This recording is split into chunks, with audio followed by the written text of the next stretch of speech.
Seems legit. Everybody, and welcome back to my channel. Today I think this is the biggest bag I've ever done on a video. It is awesome. It is the new travel bag by Oro Rosa. It's got so many pockets. So you've got this big pocket here, then you've got a littler pocket there. This back space is a pocket until you open it, and then it goes over the back of your trolley. You have this very cool shoe pocket, which is like a twofer. So we're going to open it up. It's got the double zip, which is also very cool. So for this pocket here, we are going to unzip it on the inside and the outside, so it tucks away, or it becomes a big shoe pocket that takes up, you know, like the whole bottom space, so that you can separate your dirty shoes or clothes or whichever way you want to do that. And then when you finish with it, you just stuff it all back in and zip it up, and then it's not obstructing the inside. So that is definitely probably the trickiest part. But see, that's the shoe pocket tucked away. Very cool. And then there's pockets on the side. There's pockets everywhere. You will see them as I make them, so stay tuned to see how to construct this beast. Alright, let's get started. So, double-sided tape is first up, and I've got the pattern next to me because there is a lot going on with this pattern. And it says to start with the straps. So it comes with tags. I didn't end up cutting them out. I've just cut the strips. So this is the shoulder strap. I just doubled it over because it was easier. So I'm going to open this out, and I'm going to stick some double-sided tape down the center, like we always do. And I've pre-wound 3 bobbins in an assumption that that's enough. We will see. I might still need a 4th. Just depends. But I eyeballed the pattern and guessed 3. So, we're going to peel off that backing, but just a little bit, not the whole way. And then I'm going to fold both sides into the middle. Like this. So I'm basically pinching it together, and then you push it down, and that gets it fairly even. And then we're going to fold this over again to create our strap.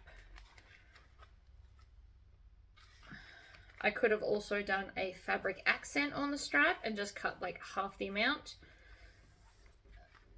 But sometimes it's nice to actually follow the pattern. So that's what I've done today.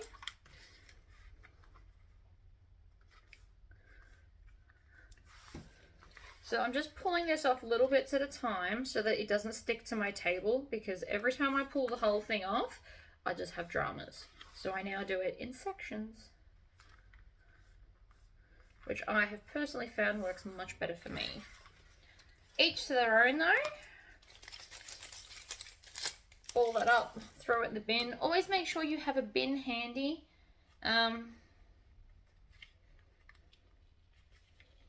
Because the mess will eventually accumulate, and then you have to stop to clean up.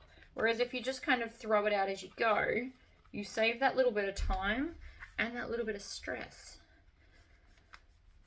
Because you're not looking around going, there's no space.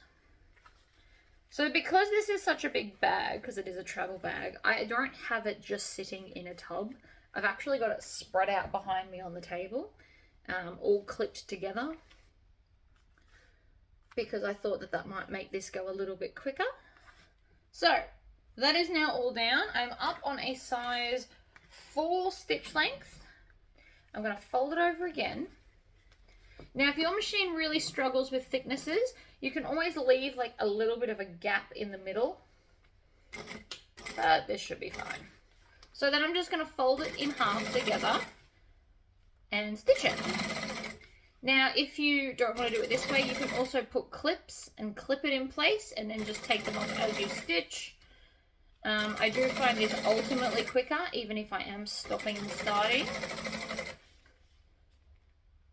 And this is just the width of the vinyl I have done.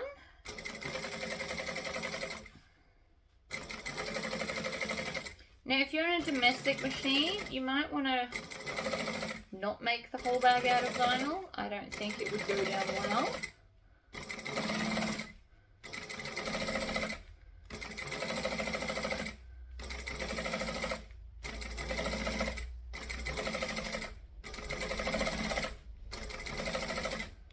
See, I find that was just as quick without clips.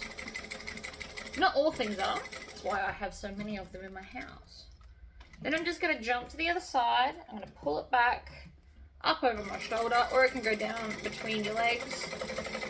You just want to try and feed it in smoothly. Now you'll notice I'm not going as fast as humanly possible here. Because there's double-sided tape, I don't want to snap a needle because I went too fast. So I'm just going at a moderate pace.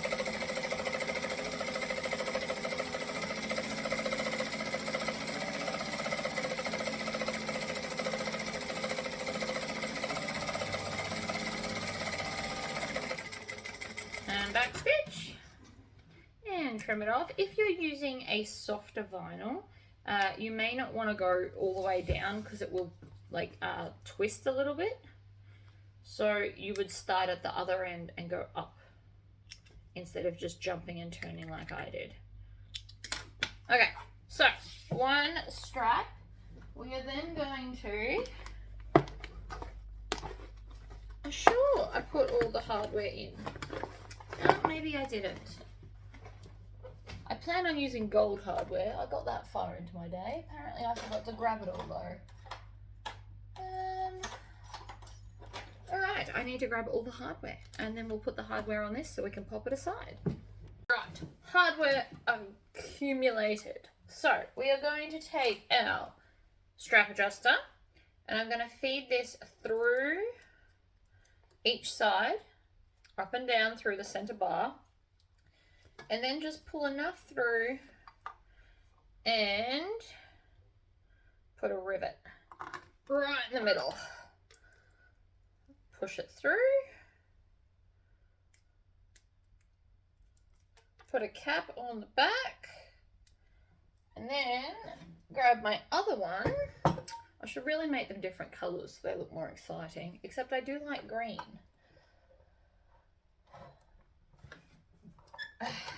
And then squish the rivet down. So then I'm going to grab my swivel clips. So I'm going to have the join side facing up. And I'm going to feed the back flat part on like this. And then I'm going to bring it down and check to make sure that there are no twists. I'm going to go up one side of the strap adjuster, down the other side. That was my husband sneezing. He's homesick today.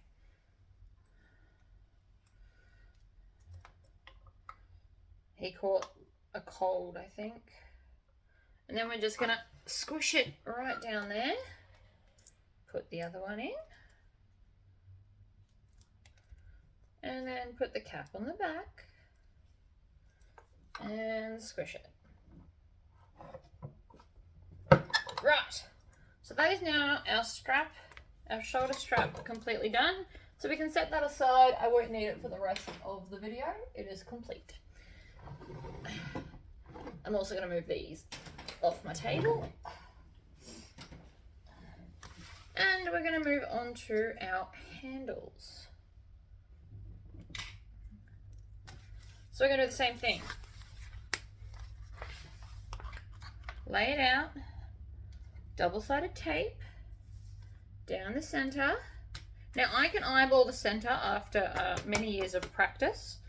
I've been making bags for about 6 years now. Worked that out the other day. I was shocked. So I have learned over time to eyeball it. But if you're just starting out, draw a line with like an erasable ink. It's like a friction texture or something. Won't hurt.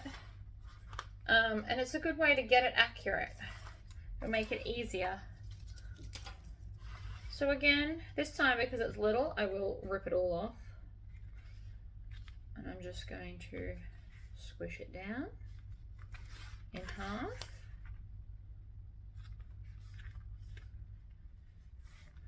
Like so.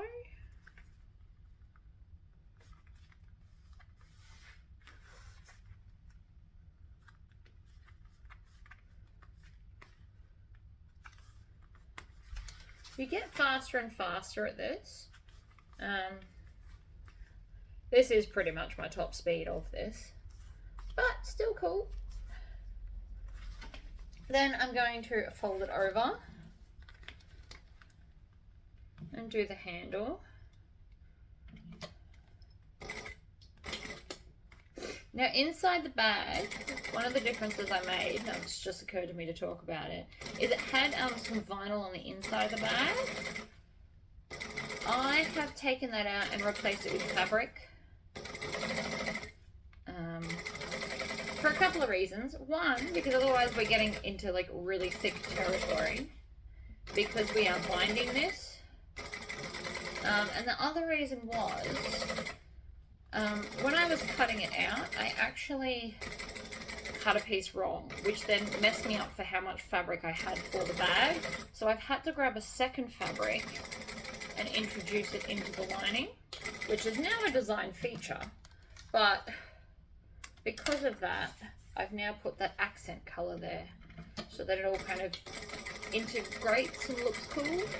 Doesn't look like I've just added a random piece in there. It's now a design feature of having two different colored lining pieces.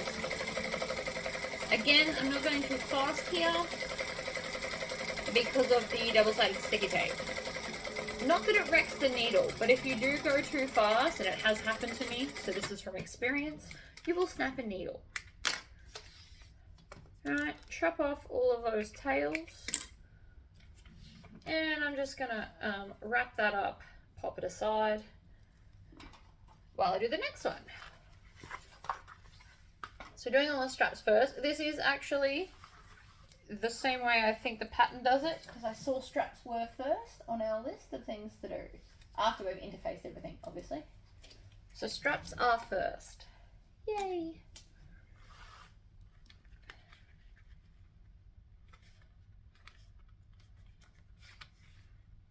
So you can work left to right or right to left. You'll notice I like to do both, just depends on what mood I'm in.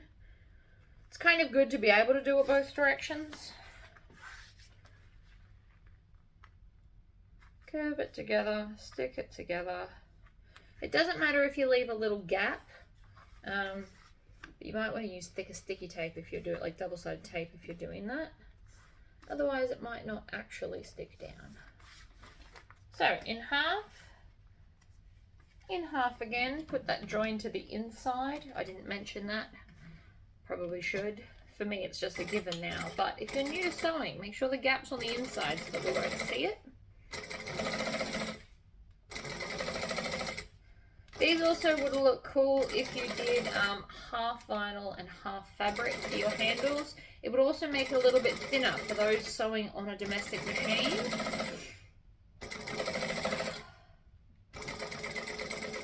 Oh no, I better not be catching my husband's cold.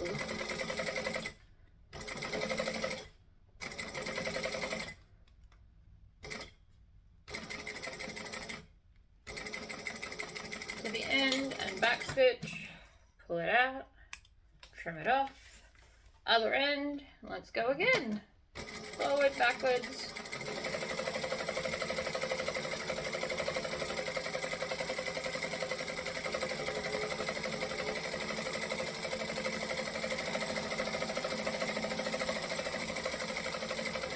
Again, not too fast. Double-sided tape.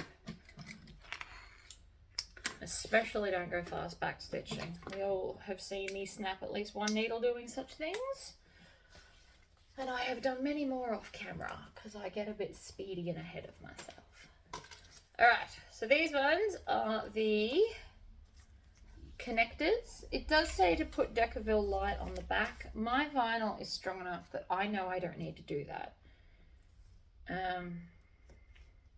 I am quite happy with the thickness. I've made enough bags to know that this will be fine.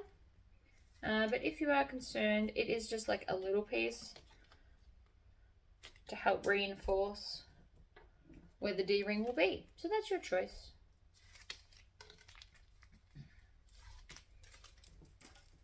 Right, so we're going to fold these just once in, like into the center. And this will be the back. this top side so you won't see this. Do we top stitch and make it fancy? We do. See? So I'm going to stitch, you can do it this way up where you can see, but I'm going to stitch 1/8 of an inch each side of the joint. What this is going to do is it's going to hold the vinyl in place.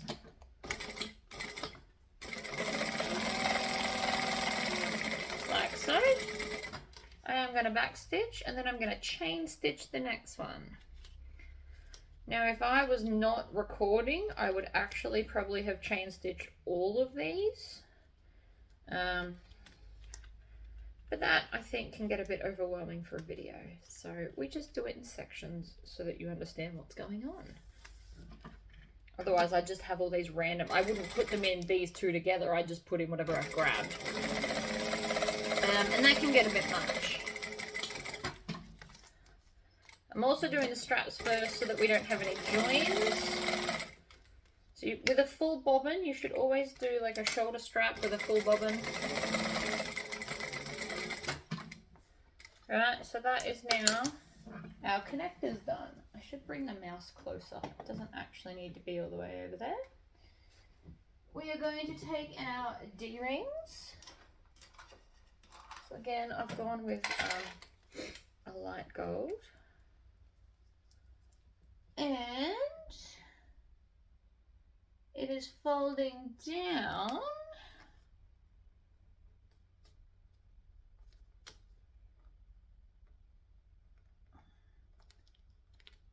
like so. So that's how much we're folding down. It has the measurements in the pattern. As always, I do not share measurements of other people's patterns. Sometimes I do with some things of my own. But that is what's going on. We've done our handles and stitched them. So next, I can pop these aside. We're just going to have them temporarily clipped and come back. About the distraction, guys. That was a phone call regarding the upcoming workshop I plan on doing. So we are going back to the handles and I have done them wrong. You were supposed to stitch in the center and I stitched on the edge. So that's not a big deal. I'm not now going to stitch in the center. I'll just have to go over these stitches. Again, it'll be fine. So we need a ruler and a friction pen so it's going to come off. And you are to measure, let's see. Da, da, da, da, da. Take this and measure from each end of the handle. We're going to measure up there and there. So from both ends of the handle, so you're going to end up with like 2 marks nice and close to each other. Again, I don't give out the measurements because all measurements are in the pattern when you purchase it. There and there. So that's those 2 markings. And then you're meant to stitch between here and here on the outside. But since I've already done something similar, we're just going to leave it as is. And then we're going to grab the other one and do the same thing. So 2 handles. I can actually just line them up, go there, there. Once it's lined up, you can just copy the lines over like that. Voila! Lastly, on the wrong side of the handle, apply some double-sided tape up here. So, double-sided tape here and here.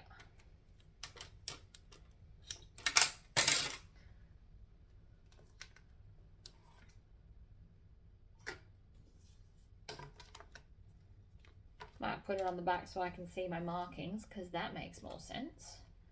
Double-sided tape, this is going to help stick our handles down by the look of it. Clever, clever.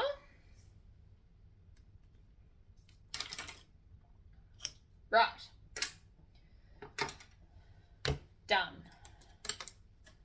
Double-sided tape achieved. Next, we are going to grab one of our big pieces on the outside, which are called main panel. So this is the pattern piece. You cut one with this and one without. So cut the one without first, and then you cut this piece out and do the second one. Pop that down out of the way. So I've got one here with and without the little cutout pocket. This is for like a cute little phone pocket. So I need a ruler, and I need to mark up from the bottom like so. I'm just going to mark it all the way across. My ruler's a bit short, but that's all right. We can just move it. So I've got a line along the bottom.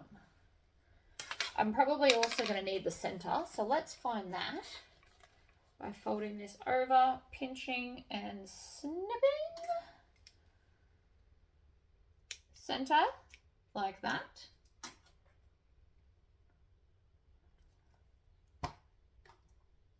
So after I found the center,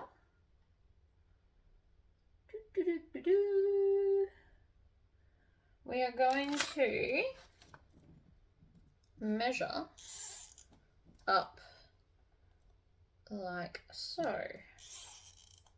And these are the positions of our handles. So we're drawing a line so that we can see what's going on.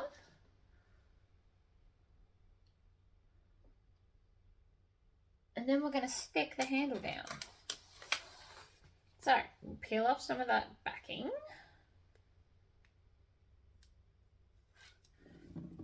Like that.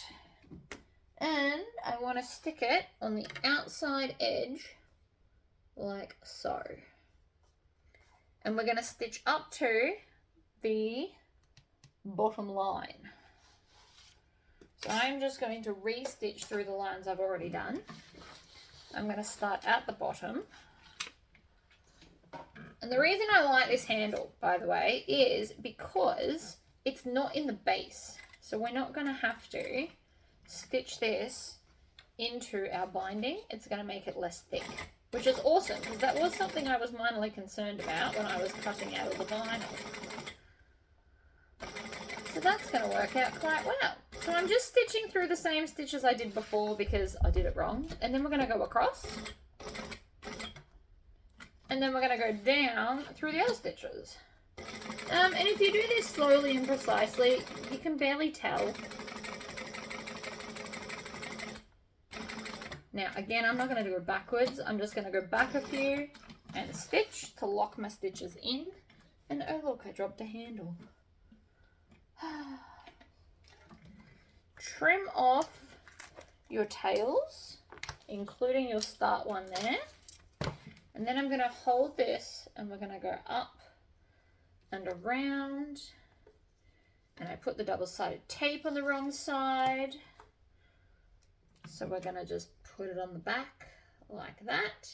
You can take off double-sided tape and just move it. So we want to make sure there's no twist. And then we're going to come down and I'm going to line it up along there, like that. And then we're going to stitch that one down. Oopsie. Couple of stitches back to the first hole. That is an alternative to back stitching because sometimes this machine doesn't want to do back stitching through that many layers. I mean, I get that. It's technically not designed for it. So I shouldn't push the issue.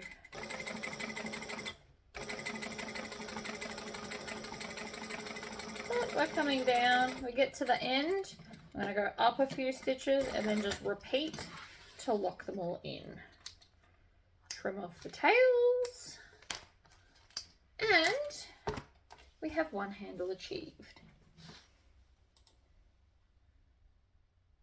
Then we are going to take one of these bad boys and we're going to just put it up next to it.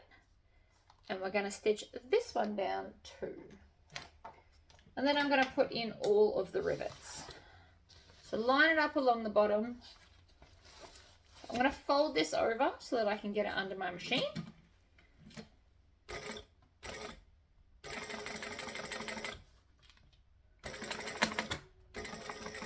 That just broke my thread. How rude.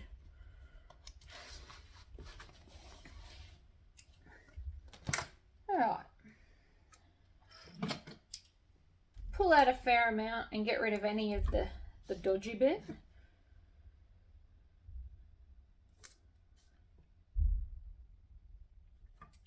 Not sure why that happened. I might have a burr. We're going to find out, because if it does it again, it means I've got a burr in my thread.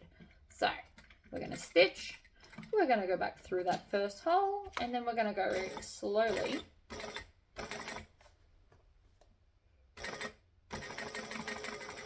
and hope it doesn't happen again, but we will find out either way.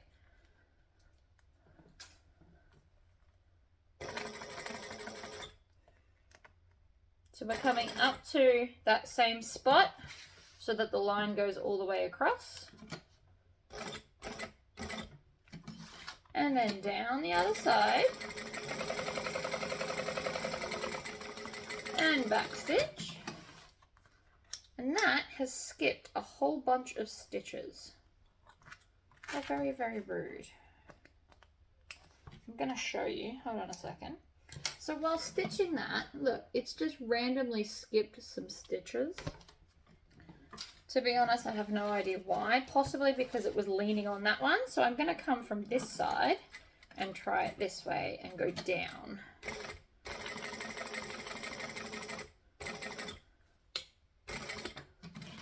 Ah, see, that's better. Apparently it just didn't want to be leaning on this side, but that's all right. Flip it over, cut off all the tails.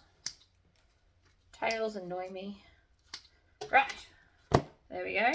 Now we need some rivets. So we're going to put rivets in here, like this. So I need my hole punch.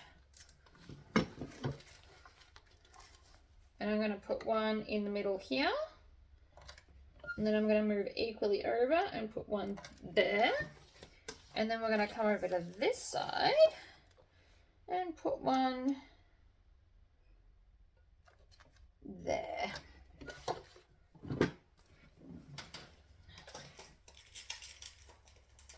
One, two, three, and 1, 2, 3.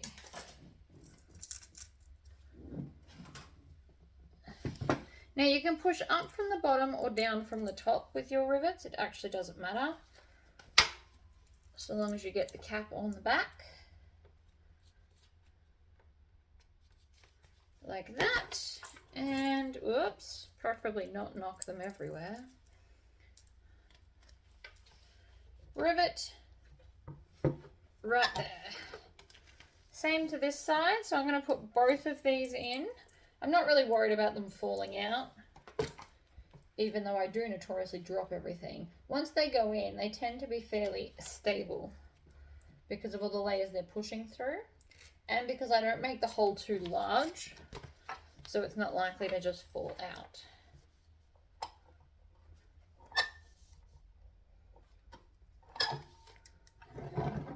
So there we go. That is that bit done. Now I'm just going to pop this temporarily aside, and we're going to grab our front pocket, which is this piece, and we're going to put them right sides together. Now I didn't put any extra interfacing on this because, again, my vinyl is quite thick and I felt like it was enough.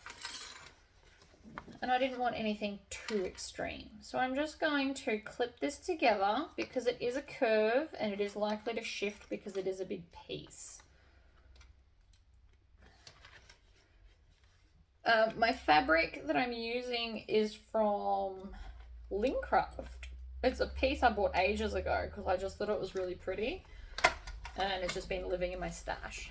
So I'm going to go down to a joining length of 2.5. Which stands for millimeters, by the way. It's 2.5 millimeters. And I'm just going to stitch and back stitch, and then work my way around the curve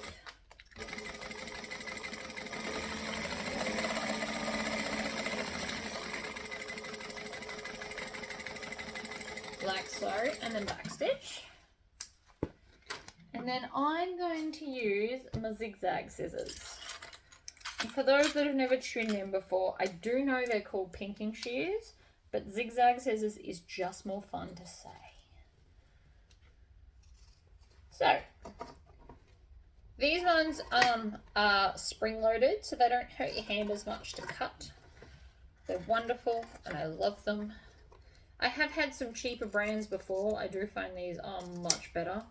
I did use my cheaper Triumph scissors until they died from Spotlight. But these ones are epic. So now I'm going to fold this over.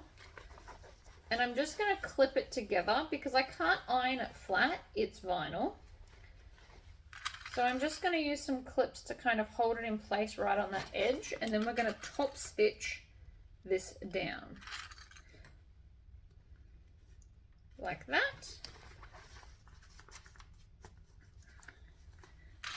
You can see that the curve is not my best friend, which is why we need the clips. If it would just sit flat, I would just stitch it without them. Right, up to a 4 stitch length, because that's my decorative top stitching length. We're going to stitch and back stitch. And then work our way around the curve.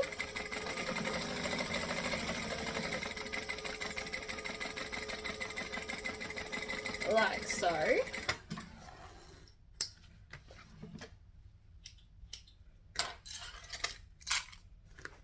And voila. I imagine we are now just clipping it to the outside, but I just thought I'd check. So the first thing I'm going to do is rub this on my pants to get rid of the chalk line, because that doesn't need to live there anymore. And yes, I usually just rub it on my pants. It's fine. So, now I just need to clip all the edges together.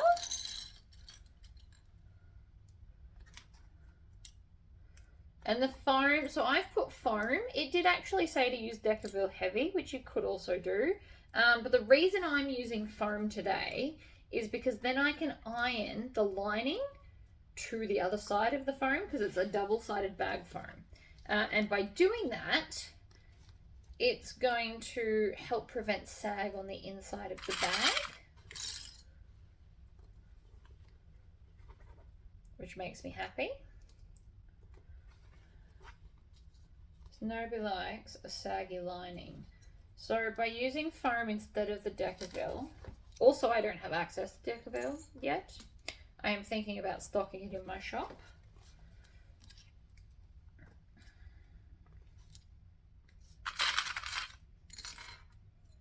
And dropped it. See, I dropped something in my video.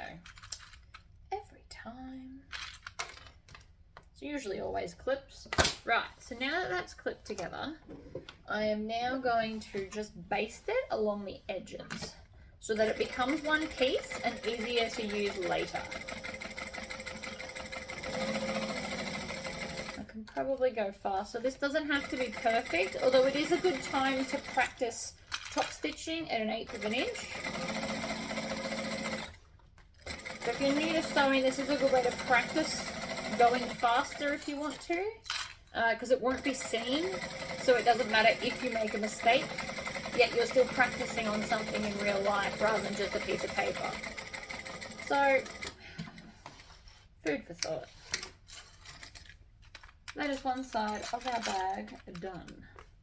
Fabulous. And this is a pocket for the whole thing. I like it. So let's pop that one aside. And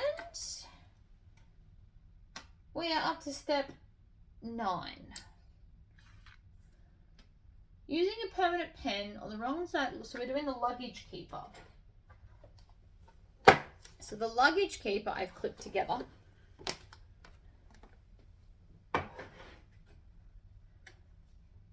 We are going to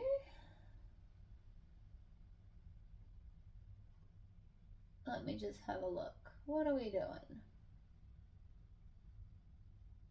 Okay. So I can pop those away.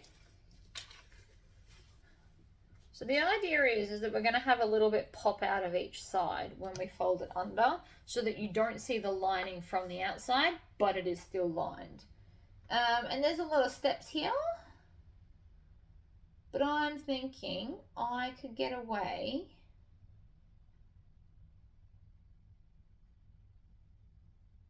with,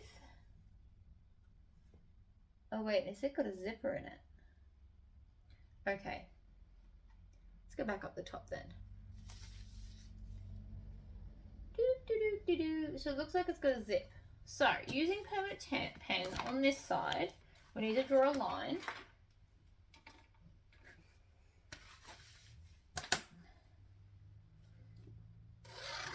Like this. Now again, I didn't use any stabilizer on this, but the picture does have it. So draw that line there.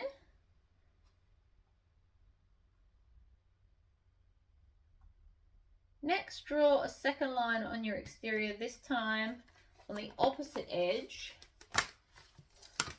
at a different amount, which is here.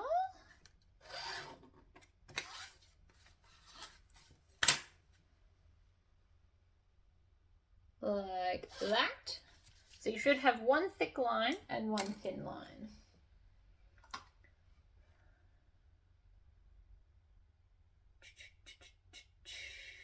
Done. Lay your luggage keeper lining right side up on your workspace and clip. So we're going to lay this here and clip one of our zipper pieces. Now I've pre-cut my zip, it's all sitting to the side. I don't think that's it.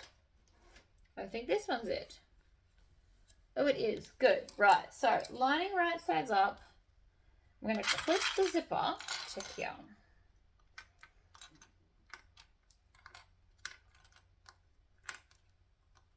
So you want your zipper tape facing up and you want your lining facing up.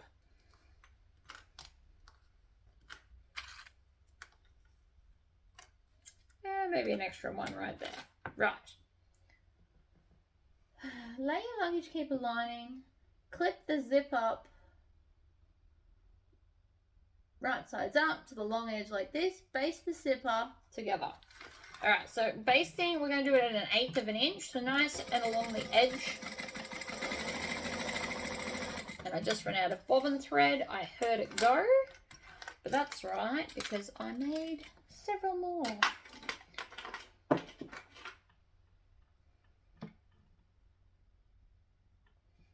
Which just slightly come unwound, but that's all right. I can just wind it back up again.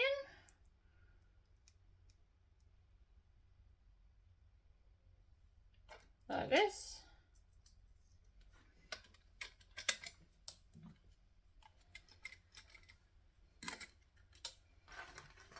Okay.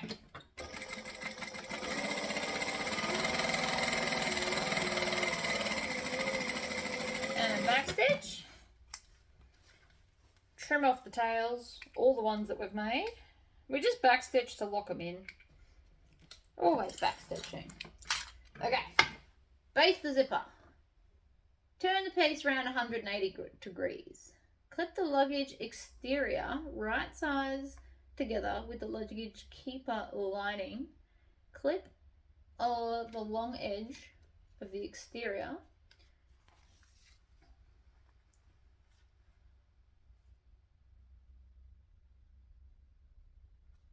This one, clip this one to there, like that.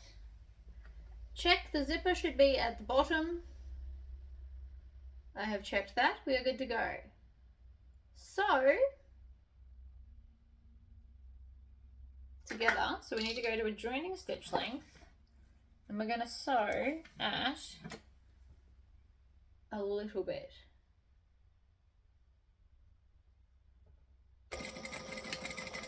Like this. So line them up, stitch it together.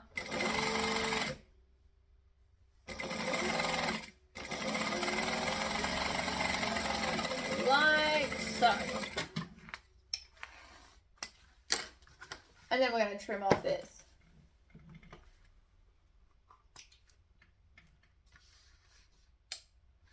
Open the pieces up and lay wrong sides up. Like that.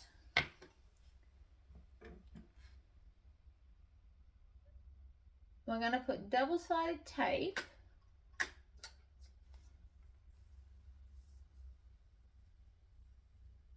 read it. I now understand what's going on. So we also need to get a skinny double-sided tape and put it along where the zipper teeth are. Like so.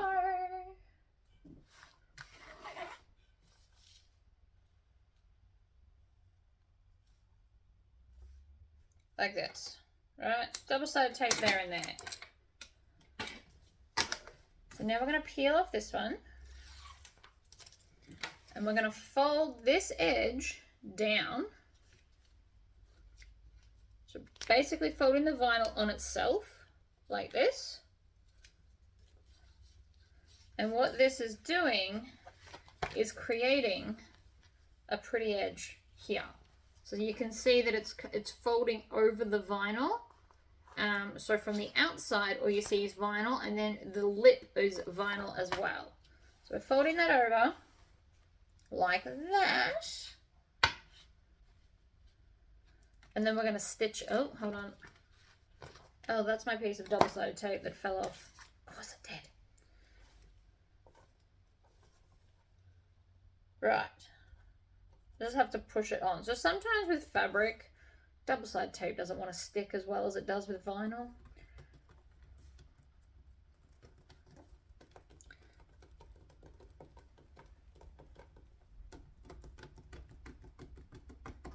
Right.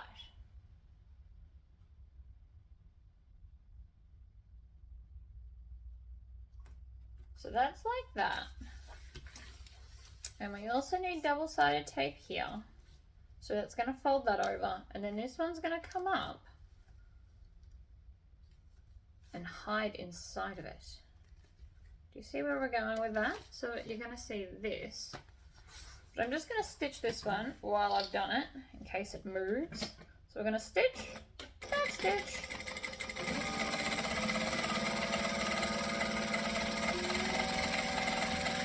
And stitch along. So this is the top edge, which is fabulous. And now stitched. So for the bottom one,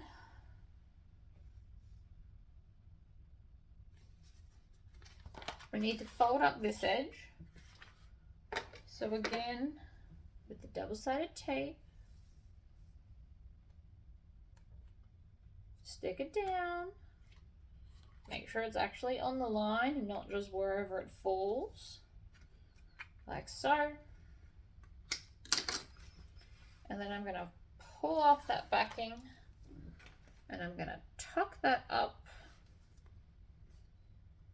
like this.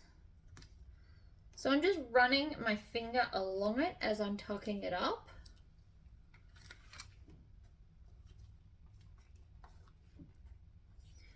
Like so.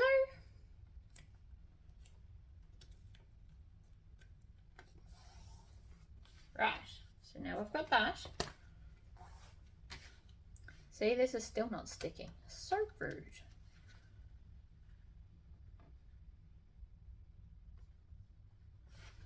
And then I want that. I actually want it to start, that's why. It's on the wrong side. I want to put it on the tape.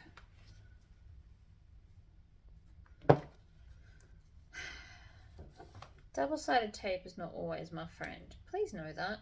So I'm putting it right on the edge of the zipper tape.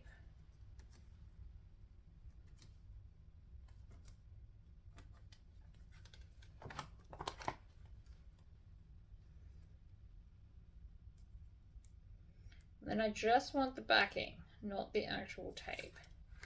There we go. Success.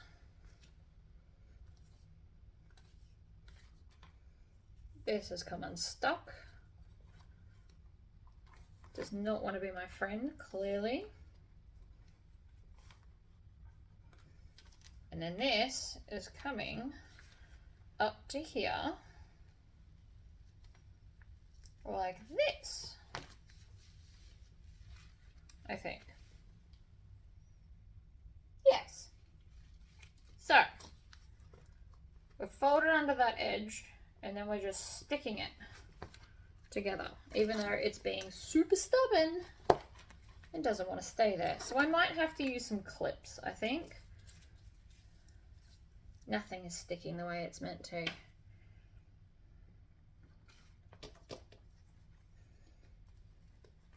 So if I put that there like so, put a clip on it. So you can see what's I'm trying to achieve with my very naughty everything. But what's going to help me is these longer clips. So it's going to hold it all in place for me, since the double-sided tape doesn't want to play ball. And I can already see where that curve is meant to be. So I've created it, it's just not sticking the way it should. So I can just use these clips to kind of hold it in place instead.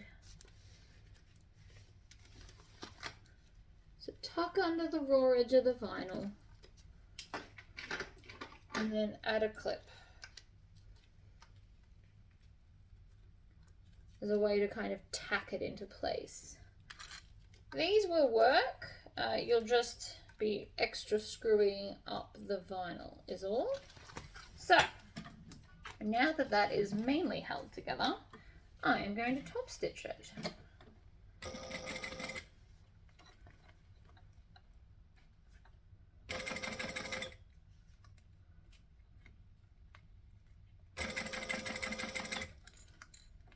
Like I said, mainly. Still trying to shift a little bit. But that's okay. I just have to work nice and slowly so it behaves itself, that's all.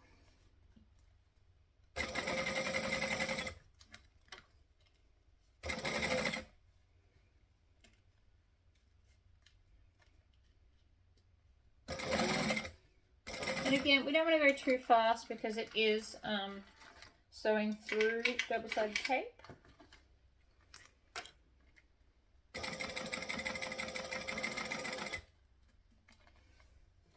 Heel down, that shifted a little bit just then, I watched it. Okay, success. Even if it does want to be stubborn. So now we've got our backing and then our zipper. So this is now going to, oh, we need to go and grab our other piece and put our handles on the same way we did before. So we're up to the handles. And I'm going to use my Chaco pen because I want to. I also don't need to go that far out, to be honest. So like that. Find the center. Center is always the easiest way to do stuff. And then measure out to the side and up, out to the other side and up. If you've got the right size ruler, you could just pop that in there. I do not, which is why I'm doing it that way. And then we're going to grab our double-sided tape, take it off, line it up like so, and then we're just going to stitch up and back. Oops, I just accidentally knocked something. And then we've nearly finished our outside, or at least our main front and back outsides, which is kind of cool.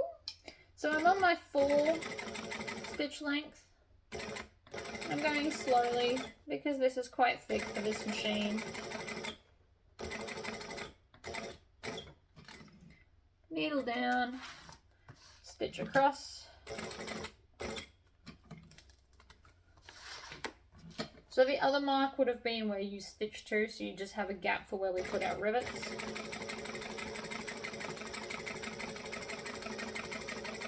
And needle down, and then go back a few stitches and lock it all in.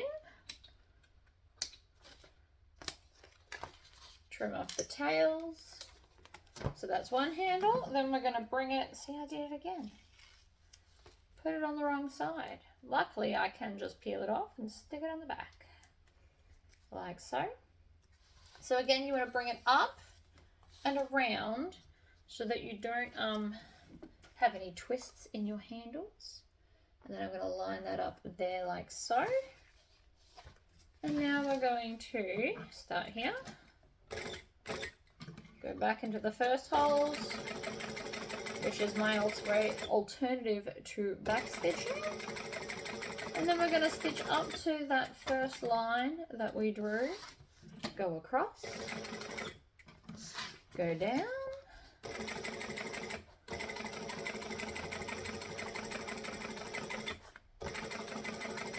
Like that.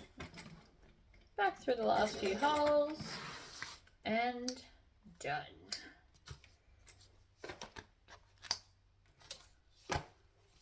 Handles. So now we don't need this line anymore. We need to make a different one. You can also use your shirt or a wet cloth or whatever floats your boat. Oh, it's nearly snack time. Okay, so we need this now, and we're going to draw a line here. Like that.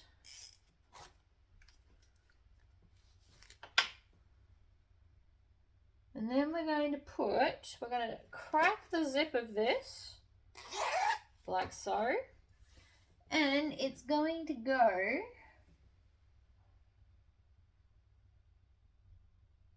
along that line with the teeth face down, I think.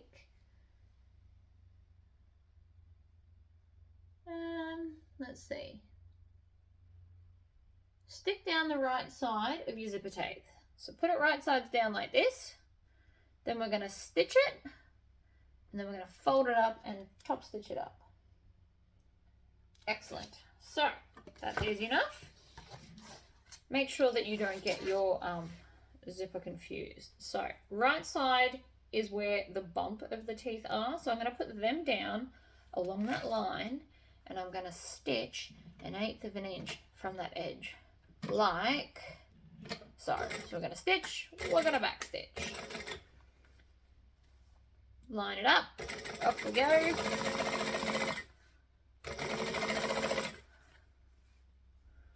Along we go.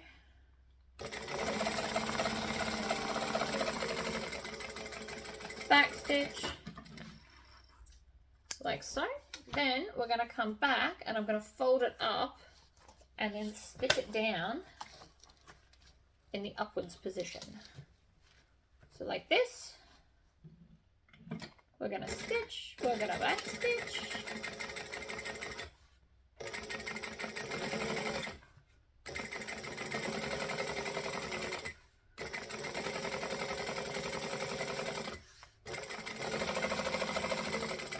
Like that, and then we're going to get to the end of the fabric and stop. So that is our zipper on. Now we're going to join our zip back together. So we need a zipper. Now it has 2, but you can just do it as 1. So the first thing I'm going to do is I'm going to join this zip. Hopefully, theoretically, I'm going to join the zip.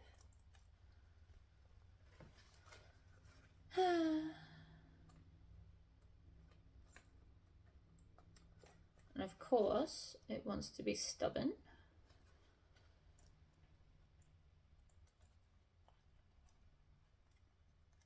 It's me and not the zip, just so you all know.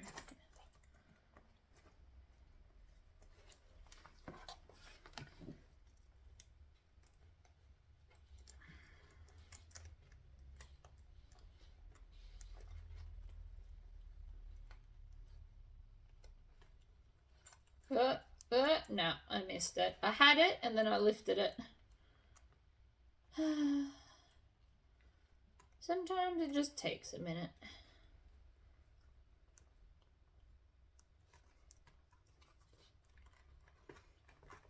Haha! Success! So that is now on. But I need to move it over just a smidgy bit because it's not quite reaching the edge here. So I'm going to undo it, undo all my beautiful work. I'm going to put the zip on a couple of stitches because I didn't center it when I stitched the zip down. That was my fault.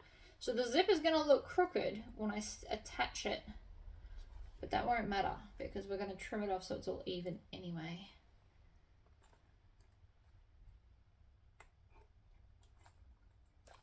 Come on.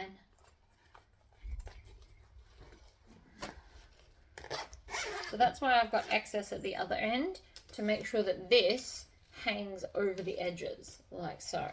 So now that I've done it completely up, I'm actually going to stitch this edge down so that it doesn't come undone because I really don't want that.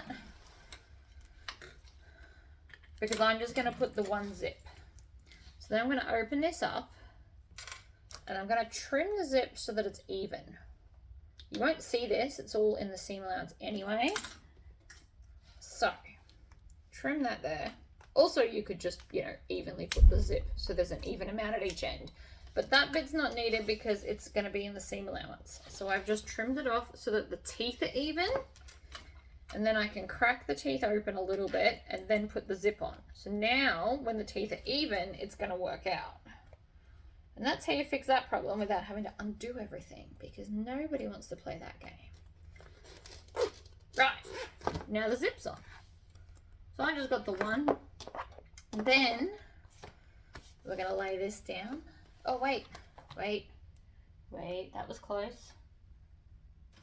I nearly forgot this one. We need both of them, or we can't attach our crossbody strap. Not the end of the world though, I didn't actually forget, so we're all good.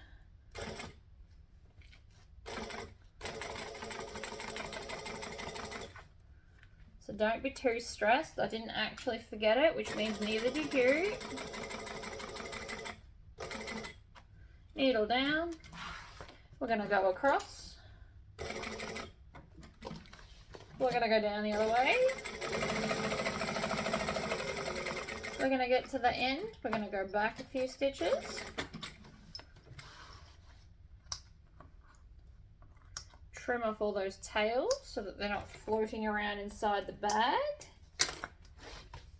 And then I'm going to stitch the pocket down. So I'm just going to start from the bottom here. And within the seam allowance, I'm just going to come up like so. When I get to the edge there, I'm going to back stitch just a little bit, lock it in so it stays where it's told, and we can do the same to the other side. Now you can go top to bottom or bottom to top, so long as you're stitching. So this is basically where the seam is, so you can stitch anywhere in this space. Whatever works for you. And then we just cut off the excess so that it matches the curve. Like that. And like that. And voila! The back is done. So that's front and back-ish. Trim it off. We did that. Stitch it down. We've done that.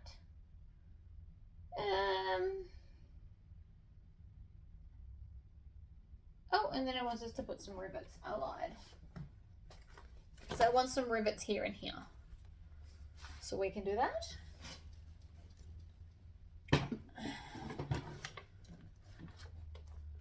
So one here. And one here.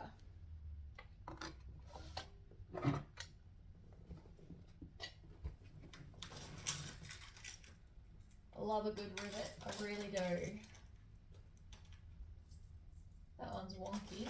I don't want that one. Let's have this one. Right, so we're going to push it through the layers, out the back, pop the cap on, and squish it.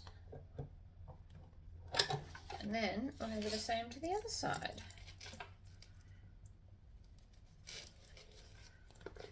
Through the layers, cap on, and squish.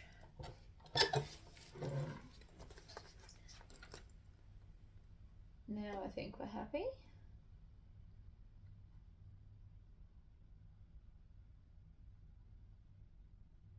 Alright, so then we're going to stop. I'm going to stop here so I can have a snack, and then we will do the phone pocket. Right, I've had some food and I'm feeling energized. We now need piece, what's it called? Phone pocket. And we need to grab the front piece that has our little notch here. I'm just going to tuck the handle down out of my way. And then I'm going to put these right sides together after I trim off those tails. So I'm going to start at one edge there. And I apologize if you can hear the banging. They are, I don't know, doing a training exercise with the big guns again, or the tanks or whatever they're doing.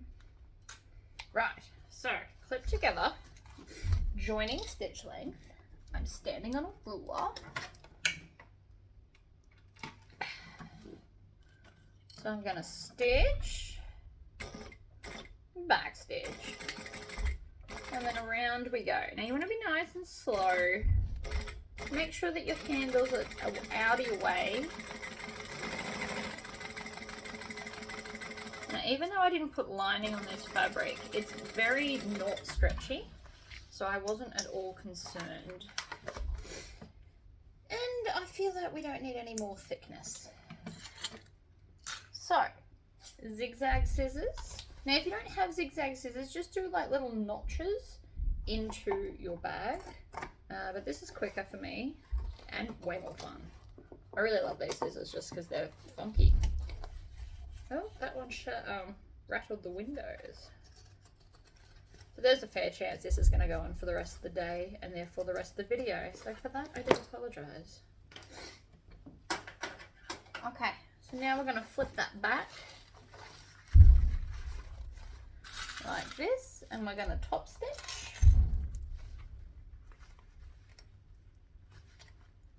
When not recording, I just put on loud music and you don't hear it. Right. Folding it back like that and like that. So now we're going to top stitch. So I'm going to go up to a 4 since all my other top stitching is in 4 and I want it to match.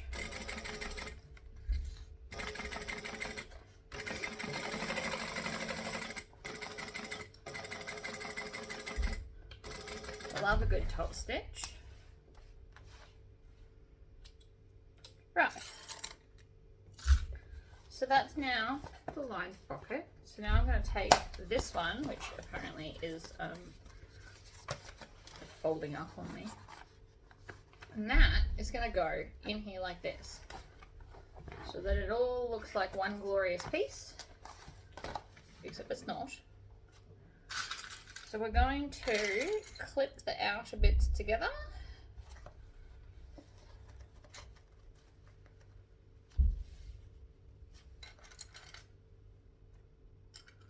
We just want enough clips so it's not going to shift on us while we're stitching. And we're going to go around all 3 edges with both clips and stitching.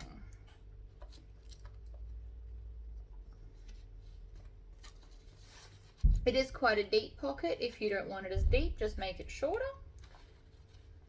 Because the idea is that it is for your phone.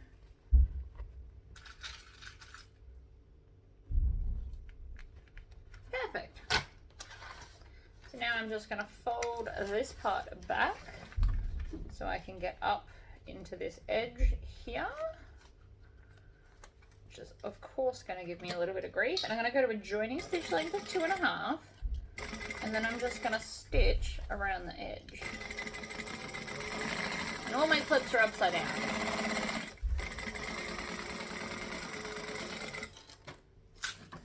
Pivot. You can just lift the whole bag over there for this bit. The end's always easiest. And then we're going to go up this side.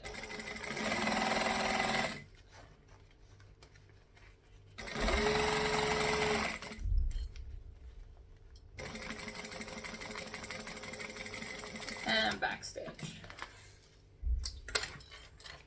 And then we can pull your handle out. And now you've got all your pockets, which look amazing.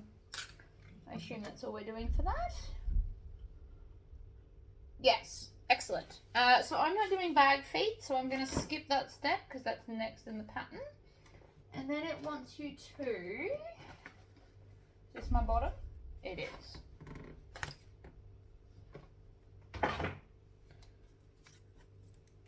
So it wants you to stitch the edges together to create one piece, I believe. Setting your feet, install your bag feet, clip your bottom together, and then set aside. Well, it just says clip, so we might just clip it, just in case.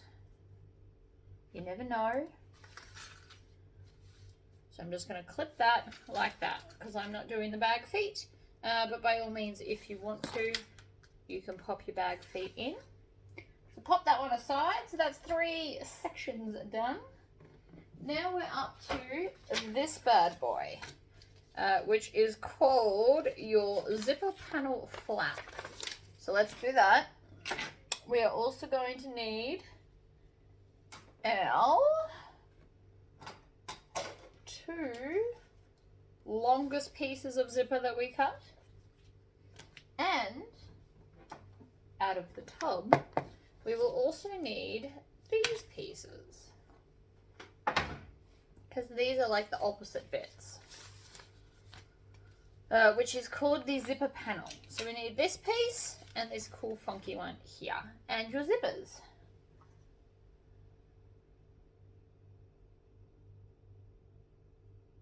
Alright, let's start with these ones.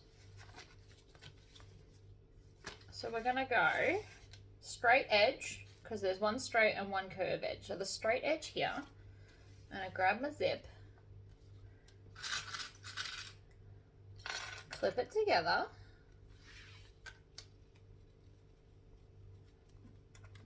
I like to do opposite ends and then just kind of hold it and add clips along however close or far apart as you see fit.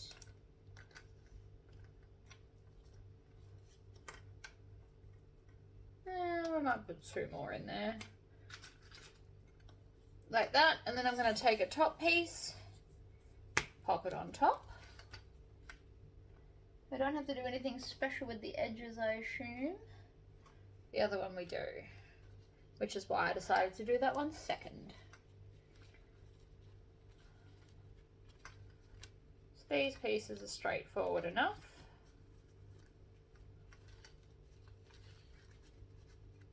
Just add it into the zip like that, and then we're going to stitch all the way along. So still on a joining stitch length.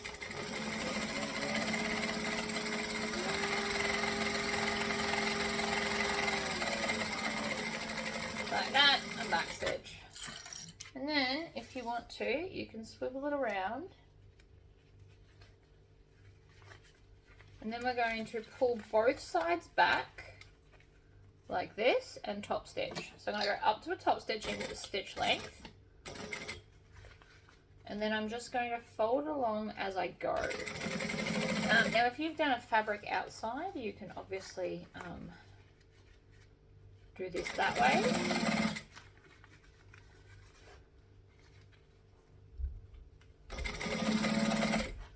Fold it back. Stitch it down like so, and back stitch.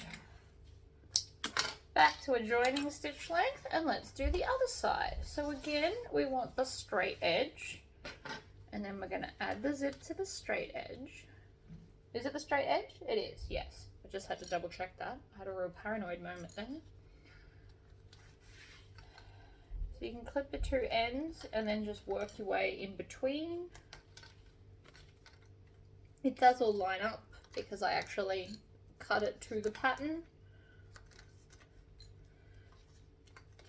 And I thought pre-cutting my zippers this time around was a smart move. I don't always do it, but this time I did. Right, next piece, right sides down, make your zipper sandwich.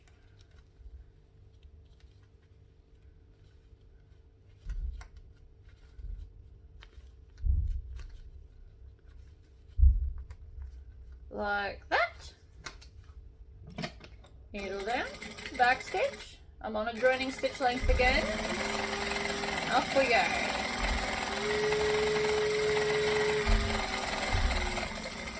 Love a good straight section. You can build up quite a bit of speed when you want to. Ooh, nearly dropped that. Now, even though I've joined these together, I am actually going to separate this zip. So don't freak out, because it's just going to come off like this. If you're using metal zip, it doesn't quite work the same way, just so you all know. Metal zip, generally speaking, is directional. You can buy both directions one.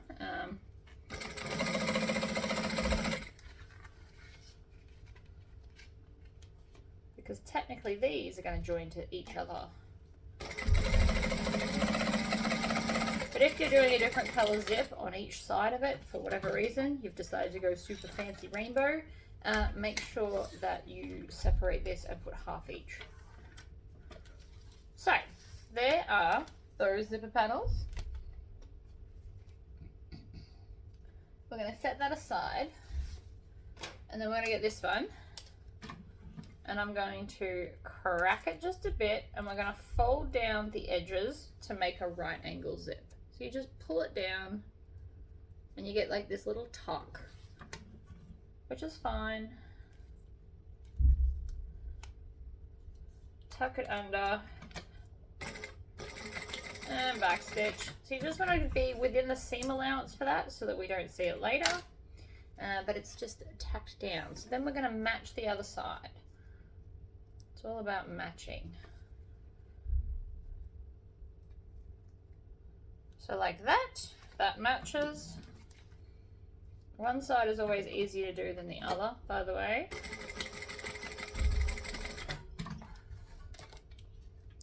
So that's now at its right angle. So we're going to take this piece, crack the zip, like so, and then with the zip right sides down, like this, we are going to clip it in place.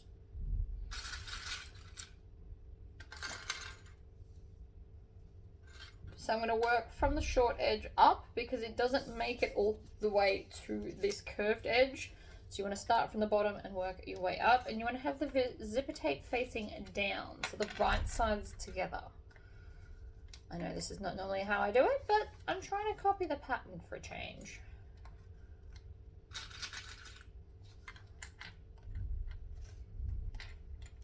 Okay, so clip it there, and clip it there. And then we're going to do the same to the other one. So again, start at the bottom, grab some more clips, like so, work your way up, and they should be even.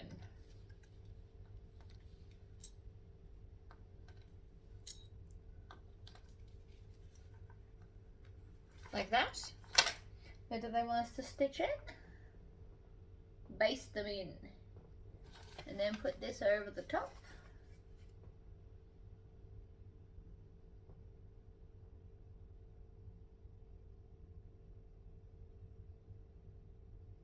Okay, so they're sticking it under. Because mine is, I didn't put the interfacing on here to make it super stiff. So because of that, I'm actually just going to add this on, stitch all the way around, and then turn it through. if you've put your very heavy interfacing across here, your Decaville heavy, follow the instructions the way that they do it, because it'll be easier and you don't have to turn it. But since I don't really have that problem, I'm confident this is going to work out fine. So I am actually just going to stitch all the way around and get it done. Alright, round the curve, back down the other side. We're just adding it in and it should all match up.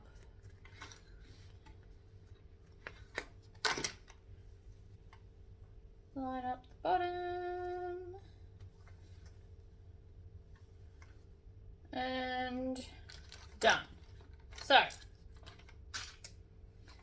I'm going to go onto a joining stitch length. We're going to start here, we're going to stitch, and we're going to back stitch.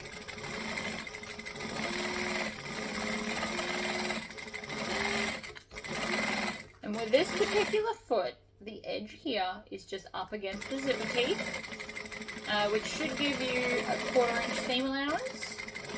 And then we're going to sew over the zipper there. Come around the curve. We want to do the curve nice and slowly so it's really pretty. Like that.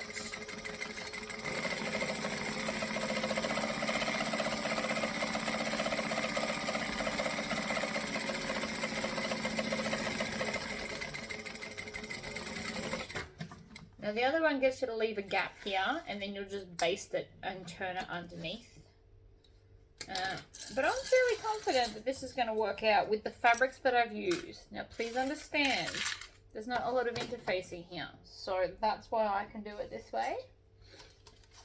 What instead I am going to do though is zigzag scissors along this end, because I want the curves to come through nicely, like that. Then I'm going to get my turning stick right here, and I'm going to gather it up like a sock almost. Now again, this is working because I don't have interfacing here. It wouldn't work, so you should follow the instructions if you've put the interfacing in.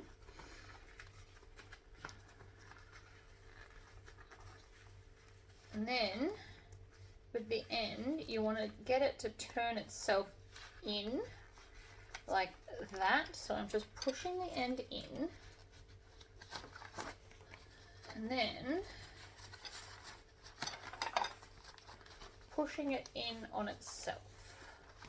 So you can even take your stick now and start to gently pull it over. I'm not pushing as hard as I ever could because that will damage it. But I'm not being super gentle either. Look at that. In the right way. I'm then going to take my turning stick on the flat end, and I'm going to push along the seam to make sure that it turns out really nicely, like so. Right, pushing the seam out makes it sit flatter. While that doesn't look flat yet, bear with me. Another option you could do is, now that you've made that, you could slide in some interfacing and then iron it down. You would obviously iron it this side up, but you could iron it to either side of it, and then that would also help it sit flat. Choice is yours, dealer's choice. So, now we're here. I assume we want a top stitch. Yes, we do. See?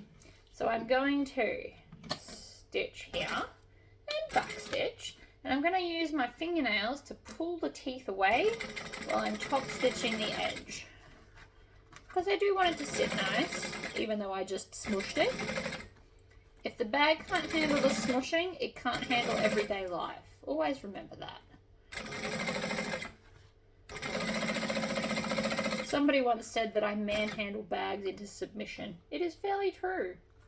It will do what you want. You're the boss. You made the bag.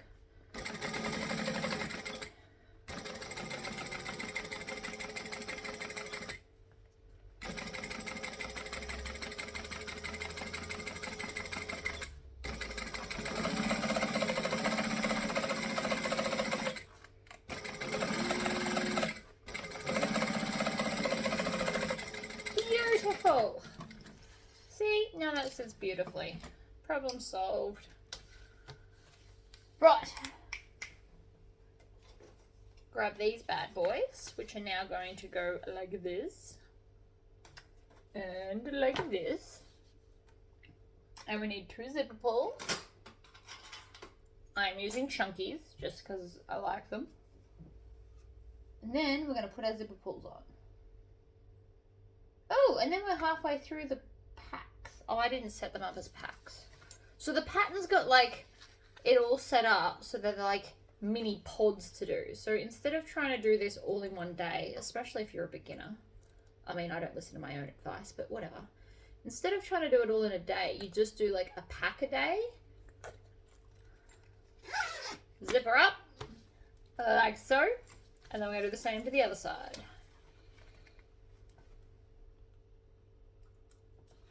1 and 2. Ta-da! Alright. Side panel with mesh pocket. Now I can't make this because I'm out of mesh. So unfortunately we do have to skip that bit. But we're just basically going to double fold our bias tape, stick it along the top, and then we put some elastic in. But yes, I am very sorry, but I am out of mesh. And I don't have time to drive the 2.5 hour round trip to go buy some more. So unfortunately we are moving on from that. But it is really cool. You can put like a divide in it and it can hold your drink bottle or your coffee travel mug if you're sitting waiting at an airport. Super cute. If you wanted to turn this into a baby bag, you could do that too.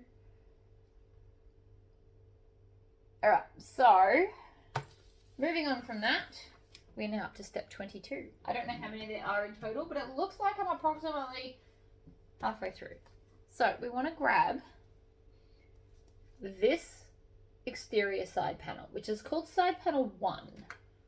Side panel 2's got the funky cutout. And I've also got here my lining piece. So we want to take this way. And this is what we're going to do.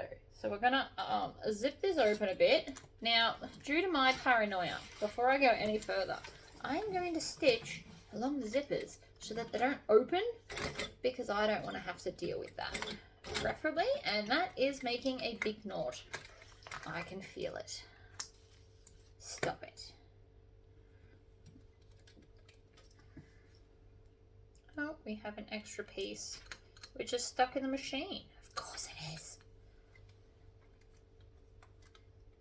Don't stick your finger in there when you're rotating. That's how you lose a finger.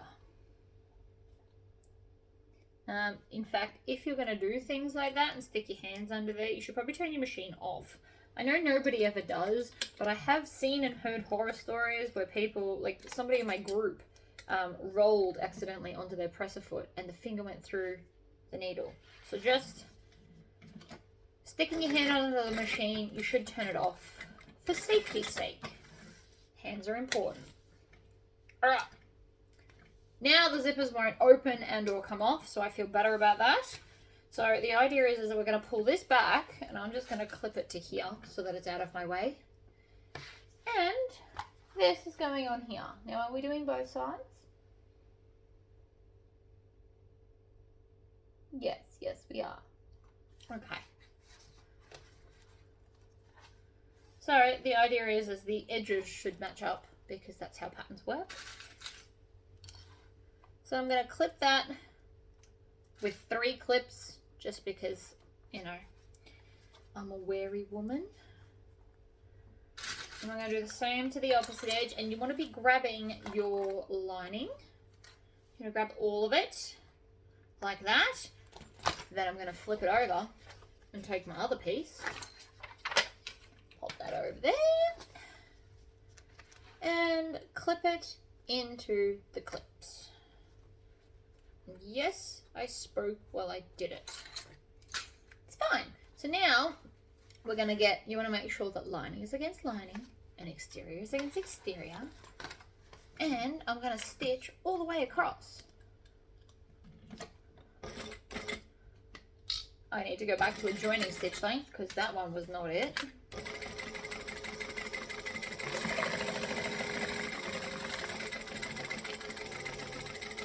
And back stitch. Ta-da! Now I probably should have put clips in the middle, but again, I'm not super worried that my exterior is going to shift at all. I also want a top stitch, and then I'm going to install my thing. Now you can use a twist lock, you can use whatever you like. I'm actually going to use a press snap, like a snap fastener, just for something different. And because I can, and because I like to teach you that you can do other things. But of course I could do a twist lock, it would keep it in place, but so will a snap fastener, really. Stitching over both layers, because that's going to hold it down, and then if I can let go of this, look at that, nailed it. Ta-da! It's looking awesome, and then that's the inside. I really do love this fabric. So, now we need to install something. So I want to use a snap fastener. So what I'm going to do is I'm going to pull away the lining because it doesn't need to go through that. And then I'm just going to take my hole punch, which is down here, and I'm going to line them all up together like this. And I need to kind of roll this up so that it gets under there. I need to put a mark in the center because I can't eyeball that. So I want to go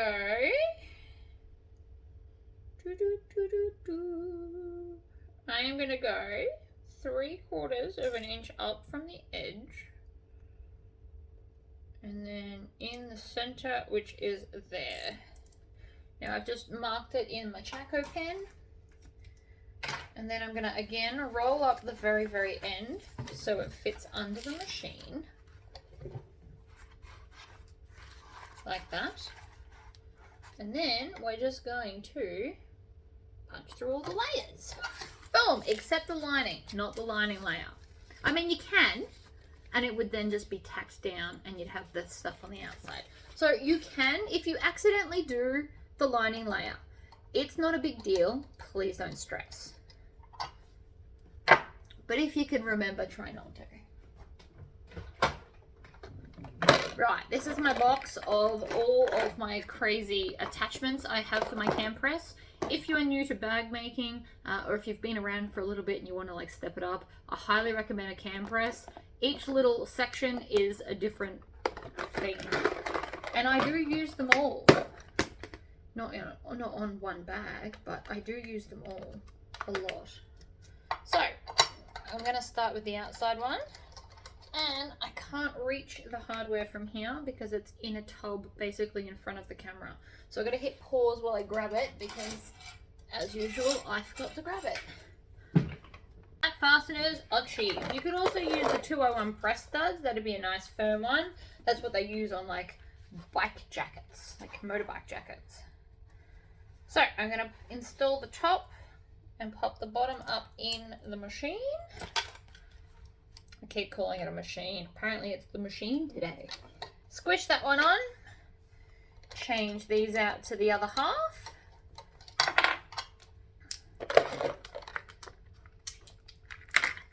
Wait, not there. Always put them away correctly. Even though I can look at them and know what they are, that took me a long time to get to. So if you are going to start buying up all the cool snap fastener things, perhaps write on the home of where they're going to be, what they're called. It would probably help your cause. That part on. The top part should sit up in the machine and then squish. And so now it's snap fastened shut. Actually, I need to take them off because we've got more rivets to do. I am sure of it.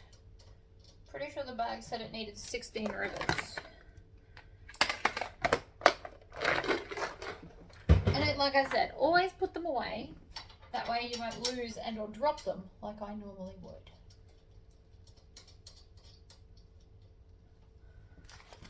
Right, so now we are up to the shoe side pocket. So the other end of this is what we're up to. So I'm just going to pop that down with all my completed parts, as such as they are. So we are going to need, so this is the panel 2, the funky one I was talking about. So we need this. We need the end, the flat part. We also require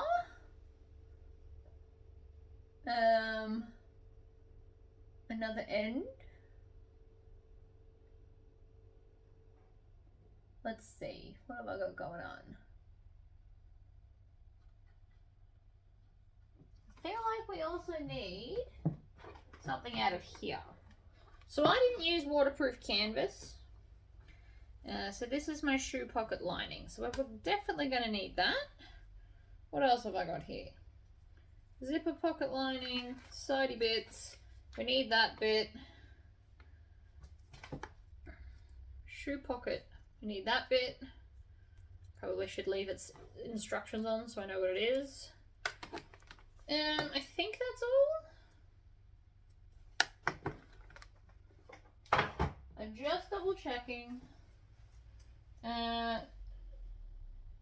Pockets. Okay, we're good to go. And now everything fits in the tub that's left, which is basically the lining. So, what are we doing here? We are grabbing, so this is pack 6.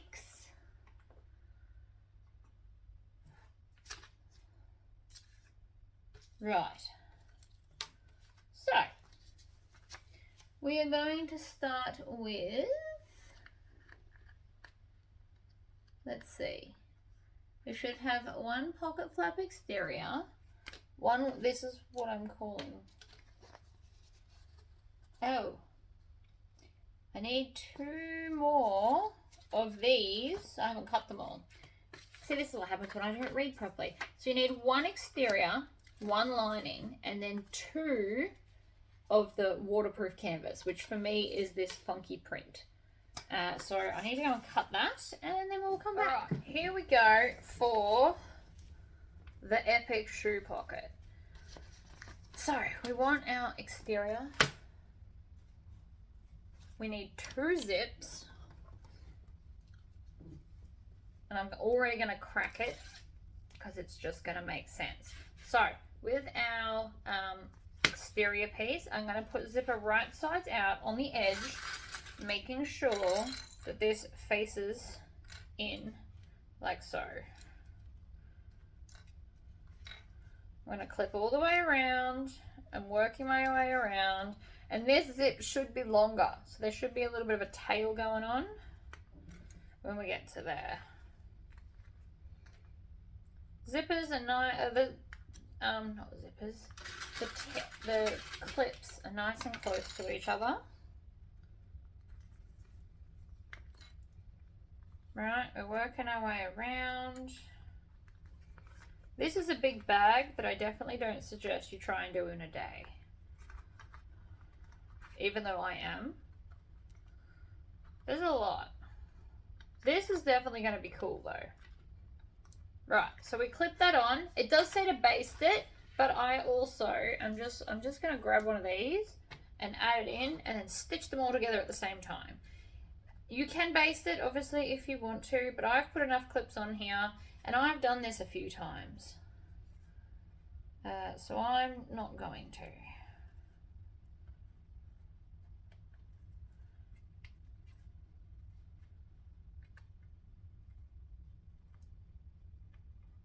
Under we go. Now the way that this pocket is designed is that you can fold both sides in and not have to use it or have it hanging around. So my ragger brush, it's just there and it exists. This one gives you the option to tuck it away completely, which is why there's a lot of steps, but still very cool. So I'm pretending this is waterproof canvas, by the way. So we're stitching right sides together. And I've just run out of bobbin thread. Of course I have, right on an important bit, because that's the way it goes, obviously. So before I go and change bobbins, I am actually going to line all this back up and put the clips back on. Very rude. How dare it move?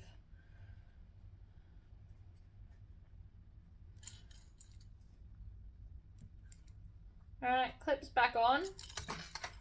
Then we're going to change out a bobbin. So I'm on bobbin 3, actually, and I just undid like a quarter of it. There is a fair chance that I will actually need bobbin 4.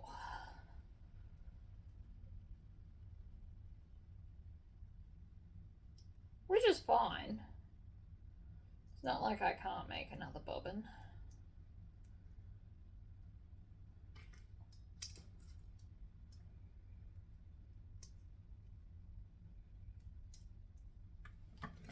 Okay. Under we go. Hold this, do a full rotation to pull the little bobbin out. And then back to just before I run out of thread. And we're going to stitch and back stitch, and off we go again.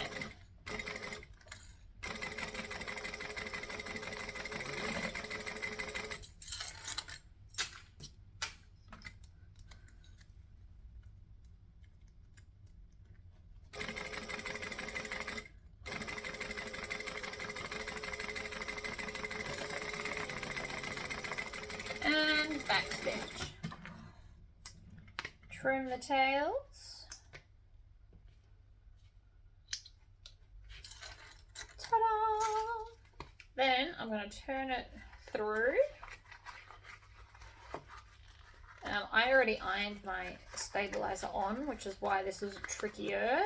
But otherwise it says to install your stabilizer now. Slide it in, and then we're going to top stitch it down. Do I top stitch yet? Do that. Yes, I do. Just checking. So we're up to a 4 stitch length. We're going to stitch and back stitch.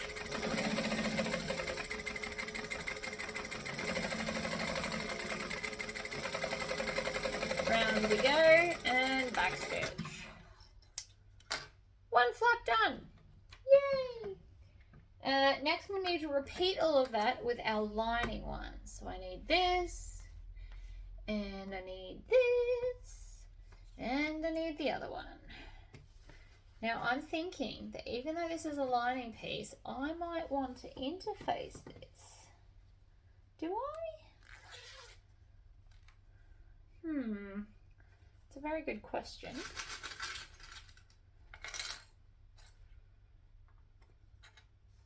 Maybe if I just use a lot of clips, it should be alright. So we're just putting the clips really close together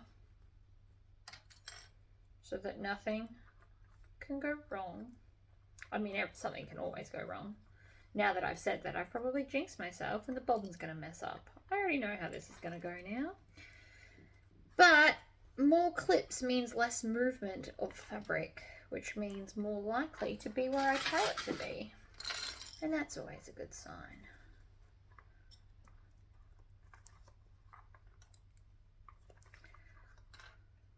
So the idea is why we've got 2 zips here, for those that are wondering, because I was also wondering and had to read the instructions to find out.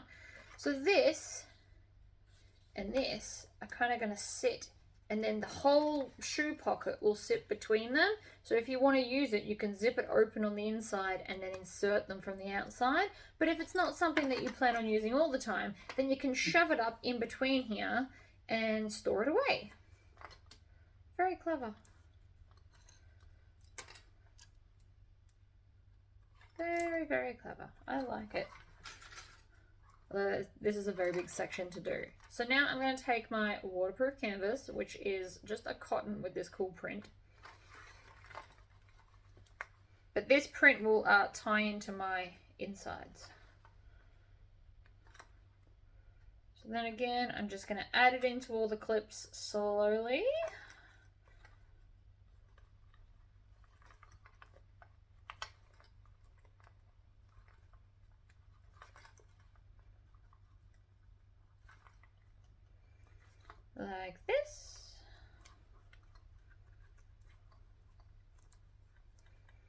And then I'm going to stitch and do the same thing. So if we do it at the same time, stitch, back stitch, off we go, up against the zipper tape.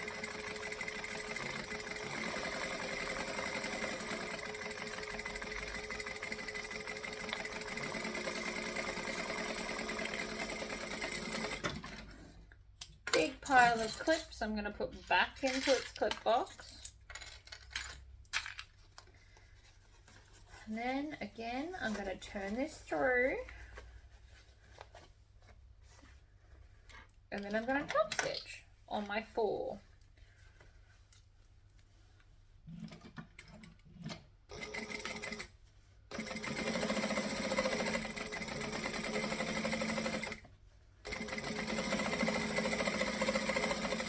And back stitch. Lift that up, trim that off. Right, so now we've got our outside part and our inside part. And then this is the waterproof canvas, so this is the actual pocket part. Excellent, and I've used up all of these pieces, so that can go over there now. Next up, retrieve your side panel 2, which is this bad boy, of which you should have one exterior and one lining. And we're going to take some more zipper tape, and again, right sides together, we're going to clip it on.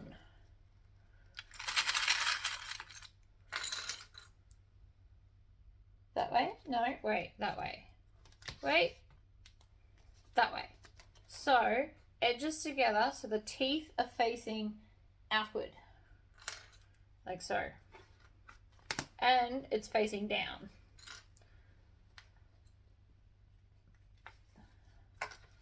Again, lots of clips to get around the curve.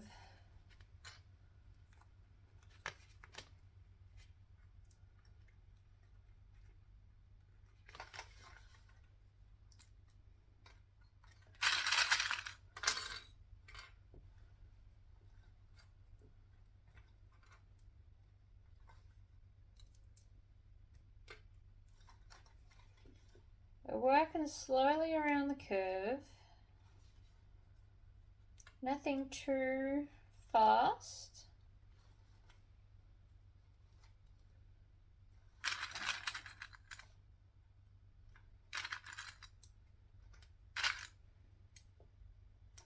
Right, and I imagine we're going to have to do the same for the lining one. So I may as well clip that now.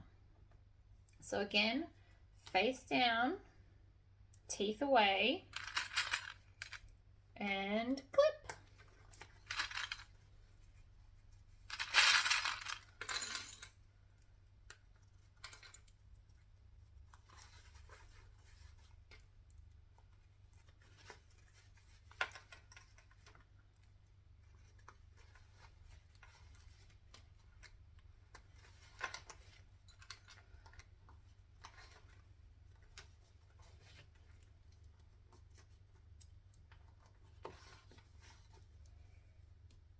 So I may as well do everything at the same time so that my brain can follow on, even if nothing else can.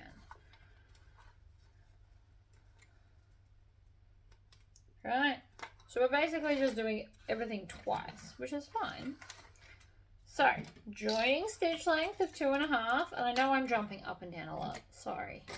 Stitch, or are we basting this? Baste it. So you want to do about 1/8 of an inch for basting.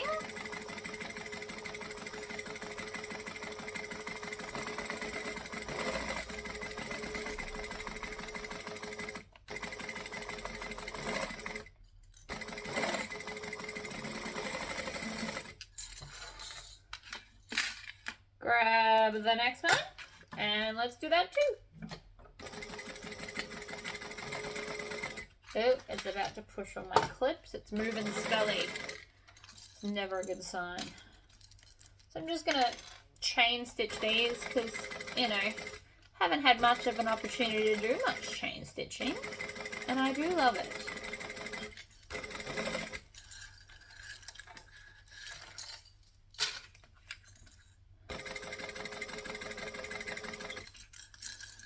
I can actually probably sew this easier if I just hold them as two separate things. Right.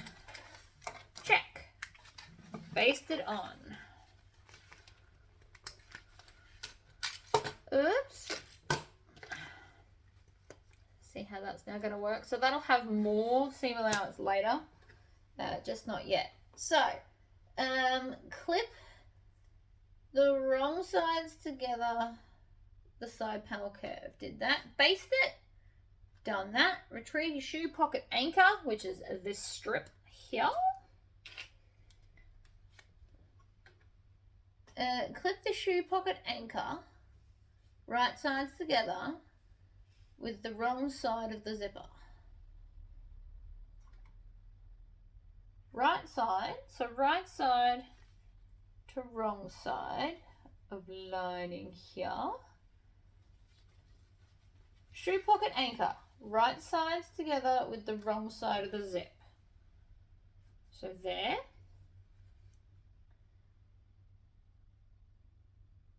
And then stitch. Okay, using, what number are we up to? Figure 168. So we're just going to stitch this together. Okay? Stitch, back stitch, off we go.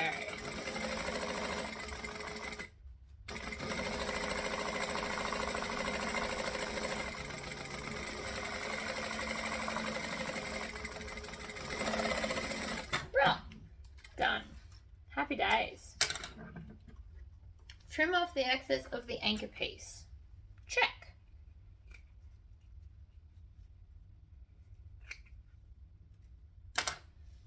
If you sewed it to the excess zipper, just trim them both.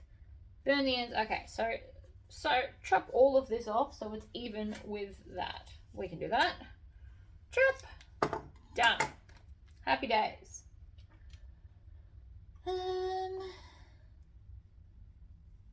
Next. This bit says now follow closely. So here's where I'm probably going to have to check this a lot. Position the side panel lining to. Side panel lining 2. What are you? Which one was that? Oh, okay. So side panel 2 lining. Right sides together with the shoe pocket lining, which is this shoe pocket lining. Here we go. Right. So this is a nice big rectangle. Like this. So position the side panel lining 2 right sides together with the shoe pocket lining, waterproof canvas. Clip the raw edge of the shoe pocket anchor with the raw edge that is sewed to the side panel exterior too. The zippers are already sandwiched and basted, and then sew together. All right, let me read that again off camera so that I fully understand what we're about to do, so I don't lead us down the wrong path, because I can feel that I'm very easily going to do that. All right, I read the wrong bit. I got ahead of myself. So, take your shoe pocket lining and along the long edge, find the center, right? And it says to have it wrong side up.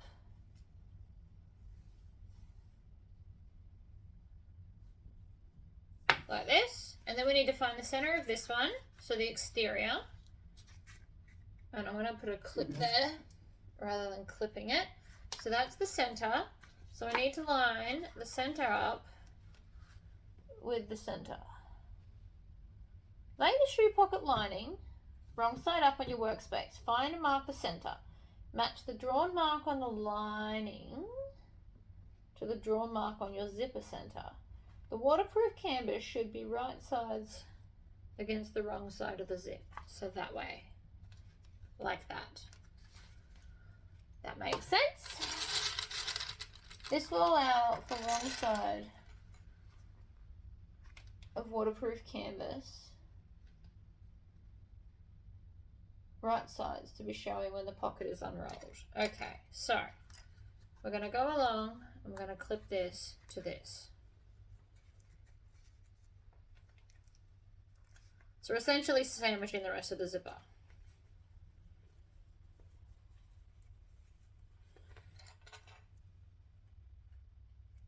Ugh. And this should be longer because we still have to create a bottom. Oh, my eye. So that's one half, then we're going to come and do the other half. So I'm clipping this underneath. Ow, ow, ow.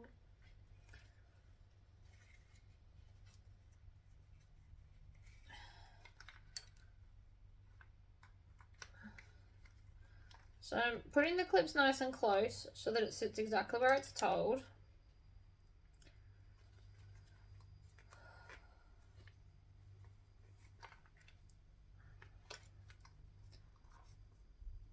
Right, and to there. So now it should look like this. So when we look into the, yeah.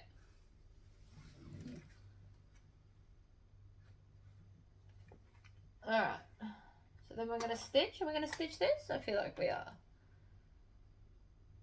We are. We're going to stitch this. So, stitch, back stitch.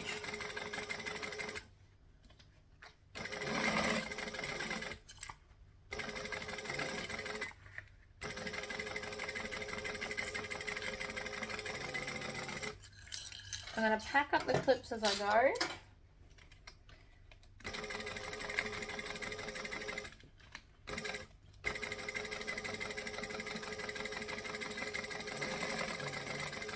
Get to the end and backstitch. So I've just made a very cute little archway.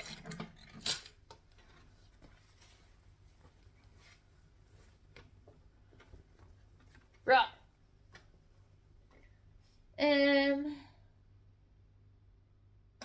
Repeat the same steps. The lining piece and the internal zip. Oh no, so we did that, so that was this. Then we're going to base this bad boy on, so we've done that and we've trimmed them so they're the same size. Okay, so now we're going to join the other end of this to our little, this piece. So I need to find the wrong edge of this, like that, to the center point here.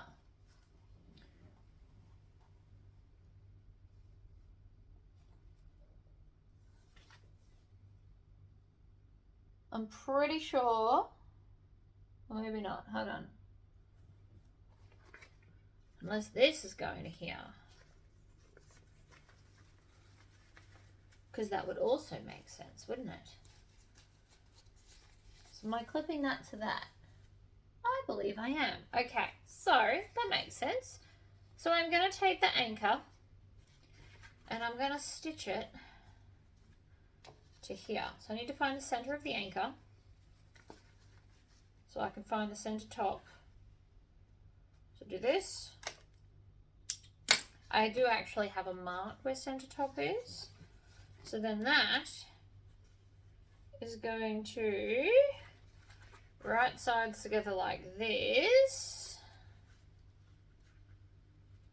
So like that. So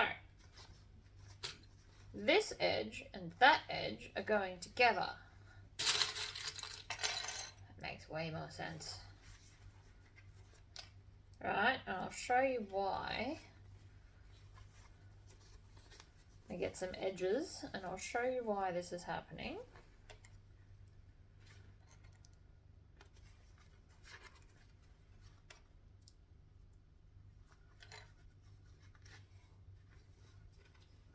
So that this is now all in between because then we're going to put the gate on one side and the gate on the other side. So it definitely makes sense. I get it. So this is like the archway gatekeeper, and we need to shove all the fabric in between.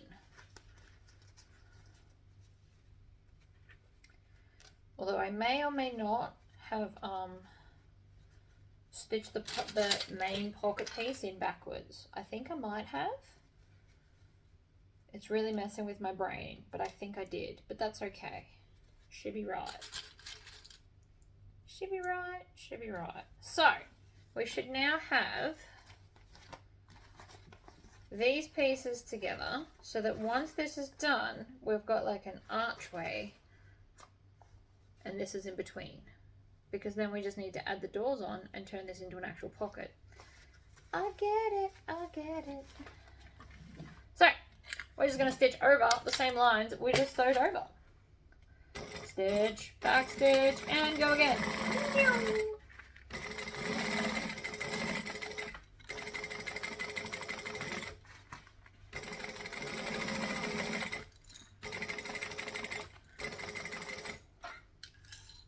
And what that anchor point is doing is giving us a gap for it to fit in.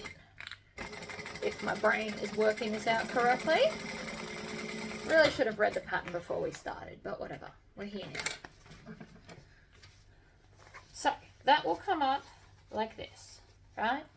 So now from this way, it's a tunnel, and then from this way, it's also a tunnel. Ta-da! Right. We have now done that. So 1, 2, done.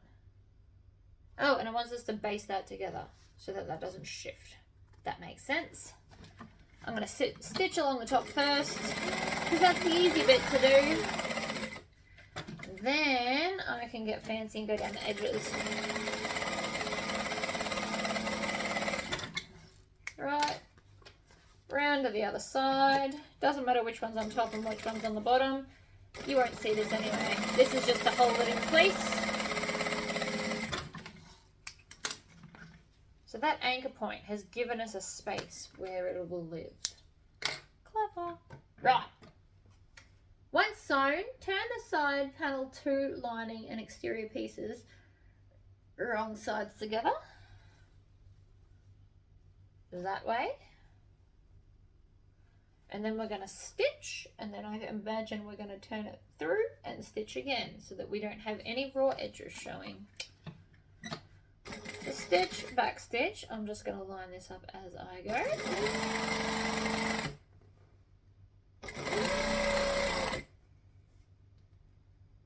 Line them up.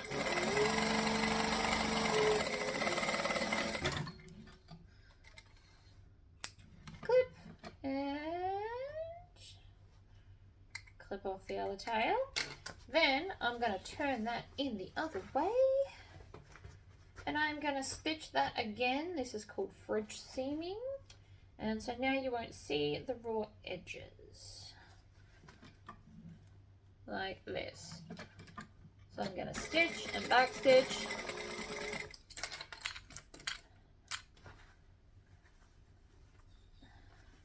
So I'm going to get it right on the edge of that seam. And then stitch. And then no more seam. Magically disappeared.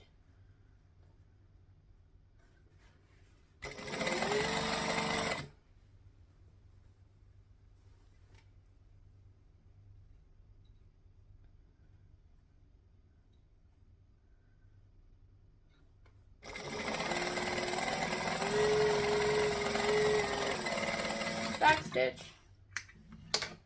Okay, so now no seam there, no seam there. It's magically gone. Check. Check. Now we're just going to put our end in, which is this one that I've dropped. Shocker, I know. Shoe pocket bottom.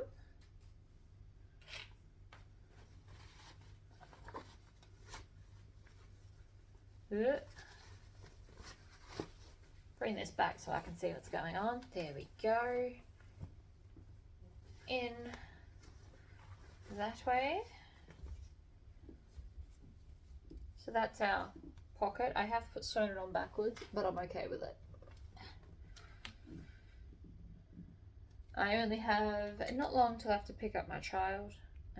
So, unless my husband goes, actually. Although he's in bed sick, so maybe not. So I'm just going to find the center points. Love a good center point. And I will be enclosing this seam in, what's it called, binding, just so that I don't have any issues. So that will be in the bag. Bottom center is here. So even though it's the bottom of the bag, oh no, we'll do it this way. Then it all matches. So we're going to put the base in. So I'm going to start center bottom, work my way out. I am going to clip this.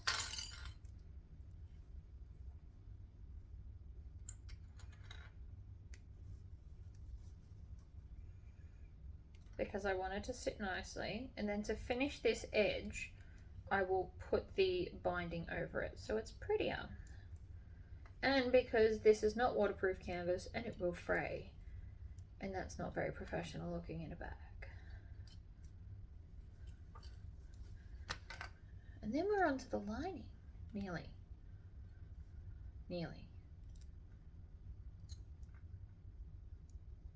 Oops, missed. So we're just putting. So in the pocket won't be pretty, but from inside the bag, it will look pretty, right? So this is what you'll see inside the bag when you've got it open, but it just won't be pretty in the other part, which makes sense. Also, you could have actually used waterproof canvas that's the same color on both sides, then you wouldn't have this problem, but I am not one to perfectly follow any instruction, including my own that I write, so should be right.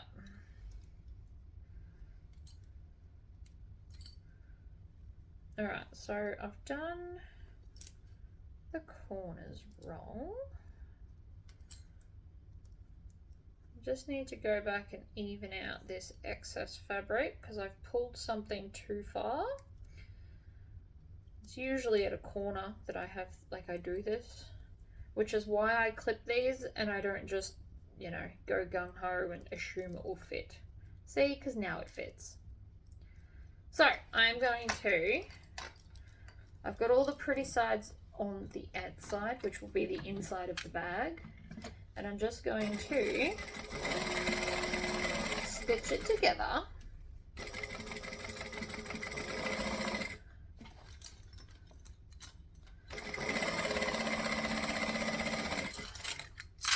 Packing up the clips as I go.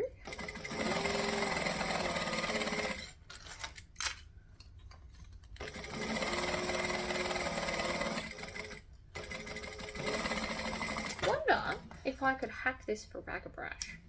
We all know I'm now going to try, right? This is very clever. If you're watching this, you are very, very clever.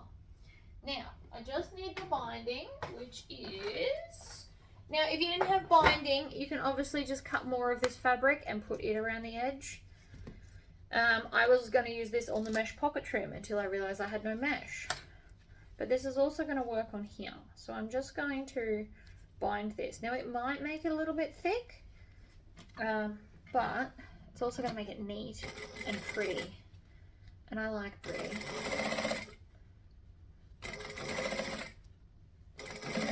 Now, after... I don't know, an X amount of time that is unique just to you. Simple bindings like this, you won't even need to clip. Now, I know binding scares a lot of people, but you really shouldn't be scared by it. It's wonderful, because this raw edge is now magically pretty. Now, you're obviously not going to fit some men's work boots in here, but you could definitely put, you know, your thongs, or your flats like tennis shoes, something like that. Perfect little pocket. You could put all, if you're going, you know, on holiday, you'd put all your flats in here. You could even get some small heels, I reckon. Now, as I get closer to the end, I just need to make sure it's going to overlap, and then I'm going to cut off the excess like that and pop this aside up until the moment where we're actually up to binding the bag. So this will match in with the binding that I do inside the bag anyway, so it won't look out of place just because I've randomly put a piece of binding, because I'm going to use the same colour to do the whole inside. So then we get back to the start and we backstitch. Ta-da! So now the end's pretty. Alrighty. Now I need zipper pulls. And I imagine we're just going to attach the ends on. Makes sense. Pick one. We're going to pick this one first. And I'm going to do it completely up, run the zip all the way off the edge, and then come back and put it back on the direction that I actually want, because one end of the zip is longer than the other. So we need to, even though the zip's the same size, if that makes sense at all. Just need to get the zip on. It's moments like these I wish I had the zipper pull jig thing set up. Right. That did not work the way I hoped, because it's now sitting wonky. So let's try that again.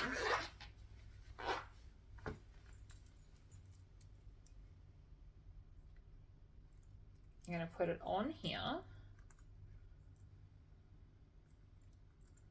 a little bit.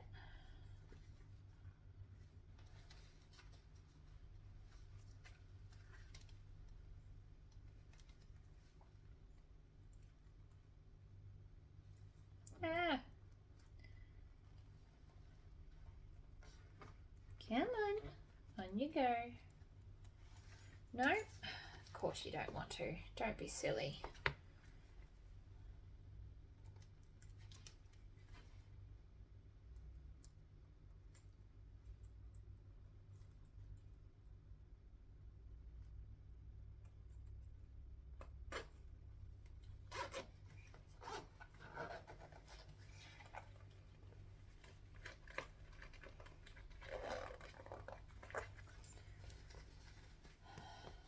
That still not doing what I want it to. I've got the lining on just so I could see what I was doing and get it done correctly. So now I'm going to take this off because that was wrong, and shove all of this into the gap like this. Now I also am going to stitch over these zippers so that they don't shift, because I actually finally got it correct. So it does say that this may take a few goes, and they are right, and I'm going to show you why in a second.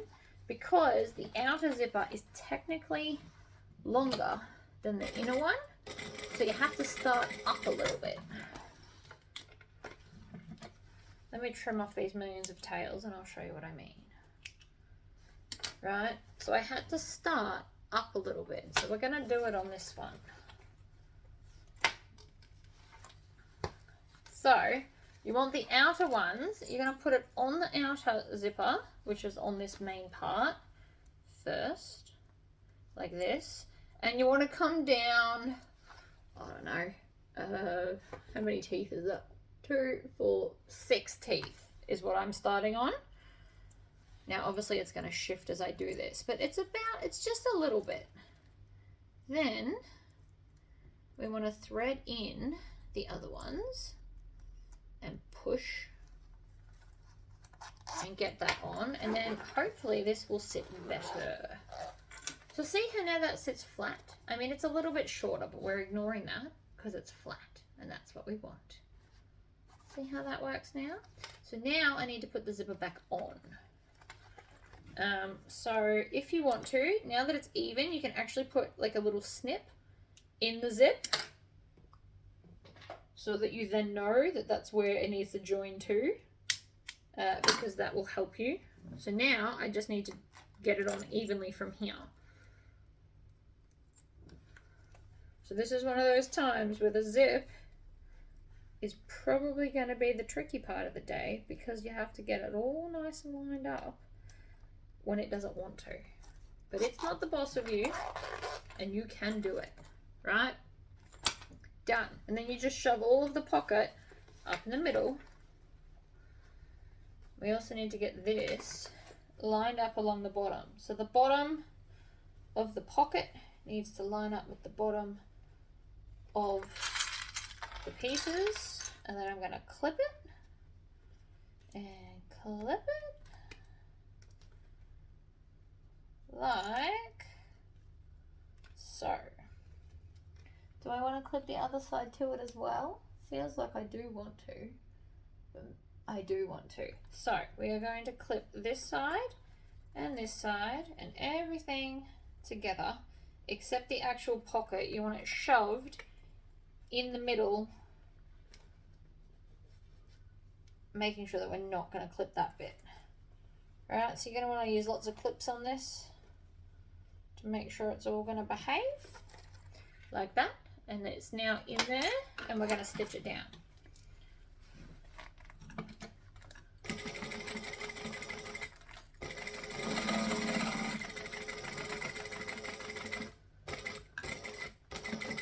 Over the zipper, much to my face's horror, clearly.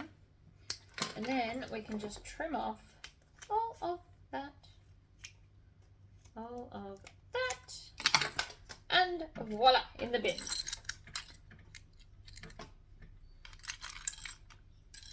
And so now, if you want to, you can open it and then open this one as well. And so now the pocket springs out. Ta-da! And then you can just put it away by doing it up.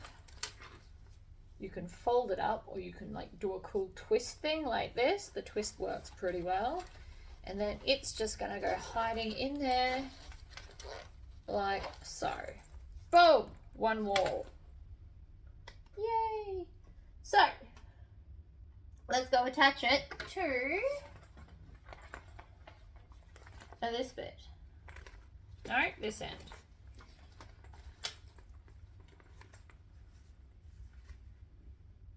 Didn't it tell me to do that though? Stitch into that one. Tricky. Alright, so I'm going to unstitch this top edge of joiningness.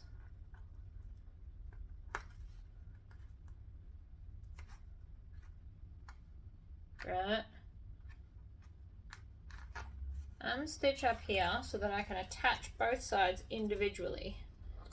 Even though it's joined as a piece, this can still work. We're going to use double-sided tape and tuck it under.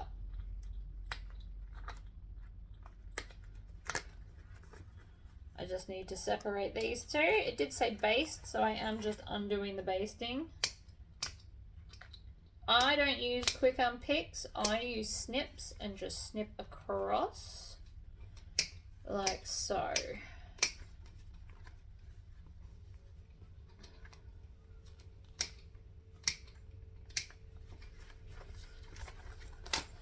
Right.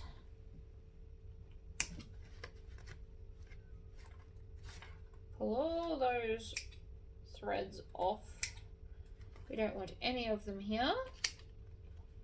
Okay, so now I can get to that top edge. I am going to line it up here like this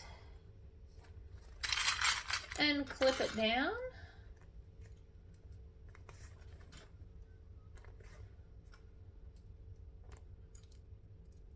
Like so. And I'm going to stitch just along that one.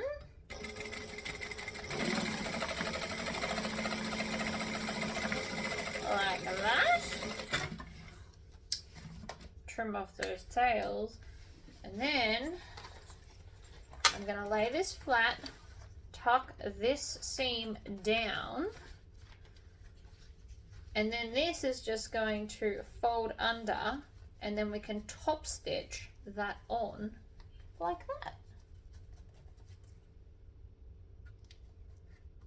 So I'm going to top stitch it this side up so that I can see it. So we're just going to push that down, tuck under the raw edge, and top stitch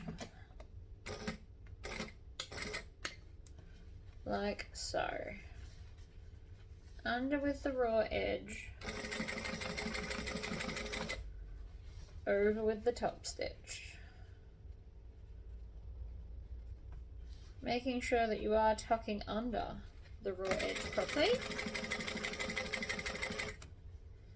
And again, across there.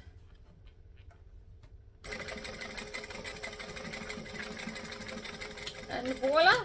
No raw edges anywhere. And then you just need to get rid of all the tails that have accumulated. Done. Ta-da! Alright, next up we need our base, which we clipped together but not stitched, which now does make sense. So I'm going to start with this edge, because it's the easy one. And then I'm going to put right sides together across all of that. So like this. And then we're going to stitch on a joining stitch length preferably.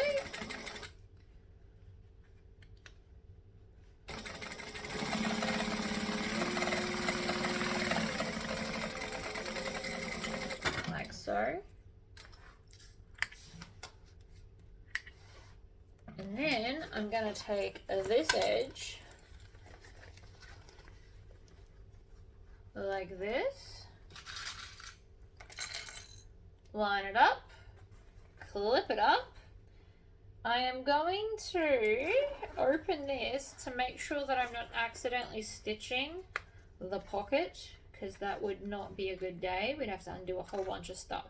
So by letting the shoe pocket out, it's just helping, and I'm just going to chop off that little bit there that I've got going on. Yep. Just to help even out what I'm sewing, like that. Chopping off little bits will not be the end of the world, I promise. So now this lining piece needs to come all the way around everything and enclose everything up like this, so that again we won't have any raw edges. And then we're going to move on to the lining.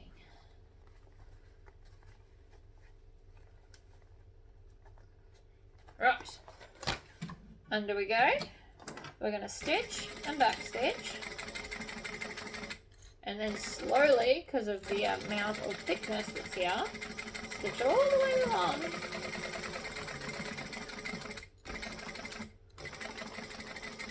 And back stitch.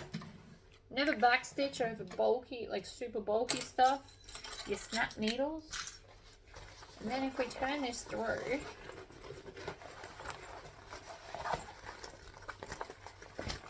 you get like a perfect little loop. And then we can just again twist this up, tuck it back in. I'm not worried about hitting any other problems. So then that's just tucked away.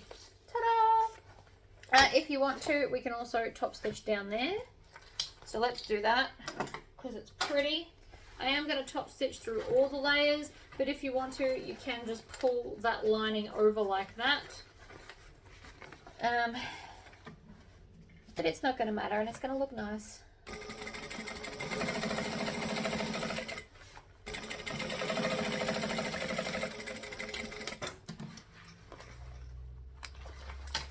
So that's one edge top stitch, and I just dropped my snips.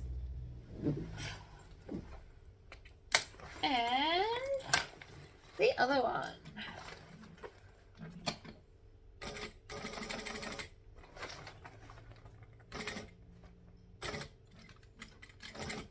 slowly through all the bulk.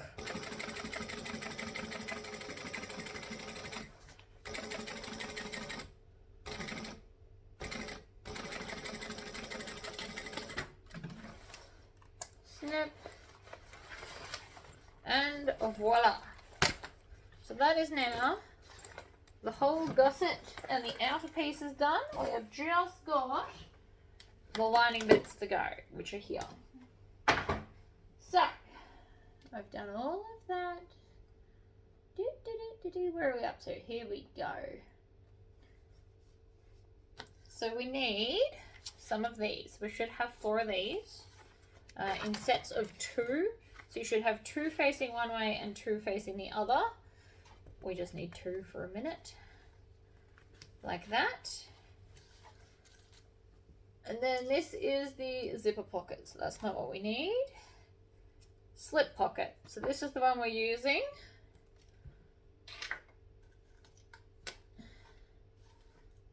What's this? Slip pocket backing. So this is the backing that I've used instead of the vinyl. Is it? Or is it this one? I don't know what I did. Hold on. Zipper pocket number 1.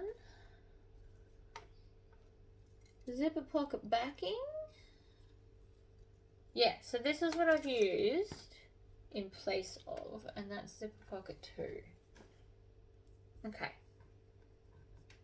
So this is the backing in place of the vinyl. Because it's pretty. Now, if you didn't want to make this slip pocket, you could actually just, if you want something simple, you could just attach them like that, and that would be your lining. But that's just not who I am today, apparently. So,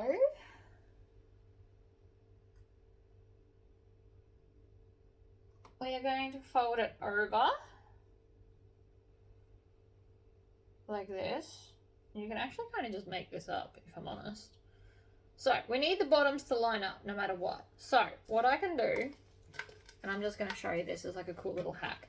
Stitch the bottoms together.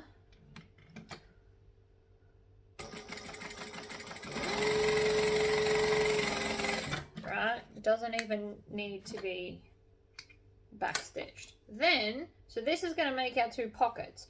So, we obviously need it shorter than our backing piece. So I can go to there, and then the rest of it can just kind of sit anywhere. So you can actually do this without measuring, which I think is kind of cool.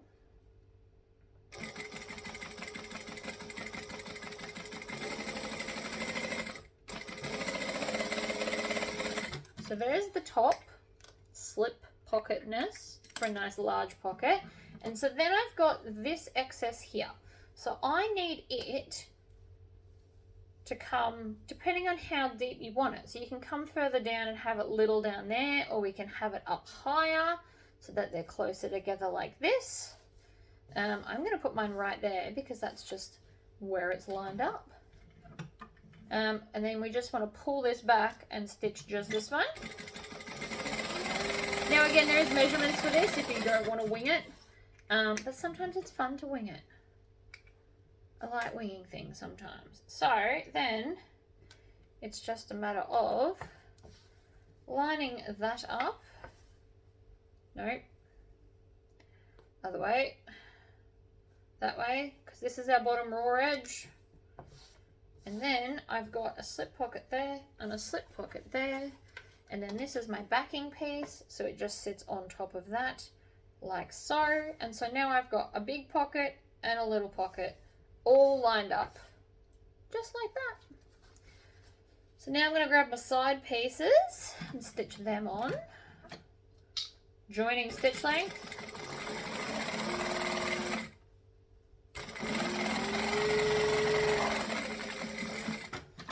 And then we fold this back and top stitch it down so it's pretty and flat.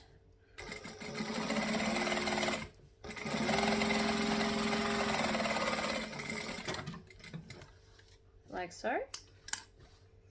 This fabric was from Spotlight, by the way. I told you where this one was from, but not the other one. Line this up along the edge. We're going to stitch it and back stitch it.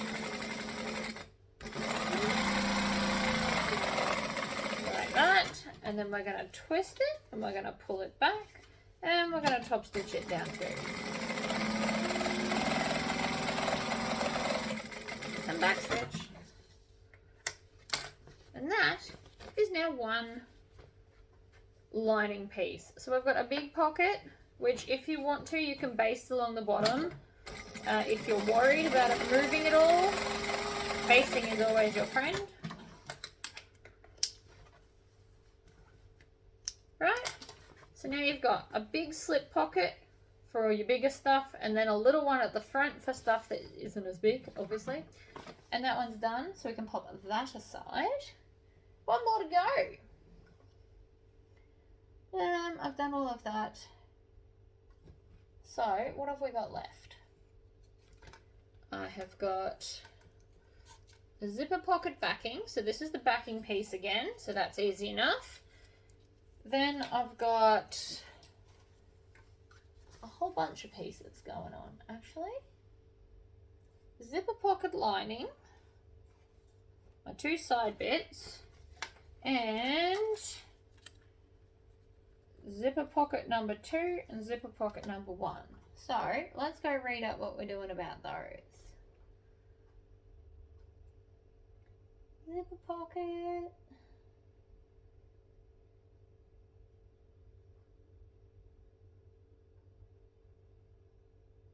Okay, so it's a zipper pocket and a slip pocket. Very clever. So we're going to take this one and this one and the lining. So zipper pocket, right sides together with my lining to make a zipper sandwich. I actually like to put it up the other way. So line up all of those along the edge and stitch them together.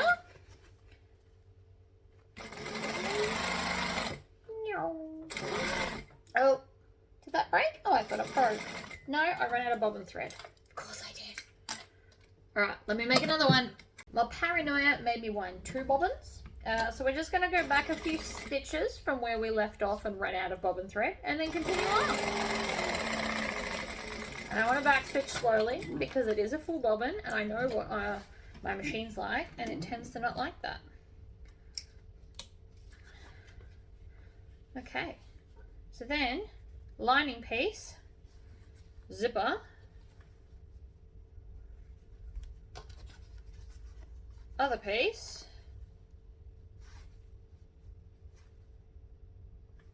together.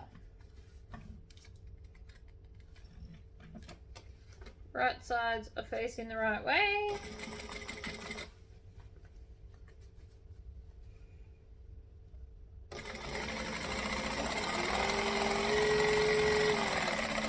Back stitch. Pull it out. And then I'm just going to join the bottom together like this.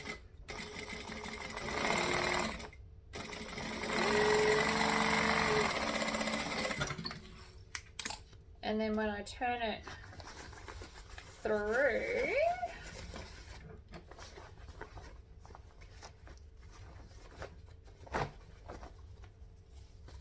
and then we pop it. So the outer is slightly bigger than the inner, which is fine. And then we just want to have a little bit up the top here. So you can pick that all by yourself. So like that. But you want to make sure it's straight, obviously. Straight is important. If we go the other way, if we do it where that seam is at the bottom, makes more sense really. So where I just joined it together is now at the bottom, and so if you iron that up from the bottom up, it actually does the crease for you. You just need to make sure that the zipper pocket is down out of the way. Right, so seam on edge like that, And then I'm going to top stitch here, so we'll have a slip pocket behind the zipper pocket.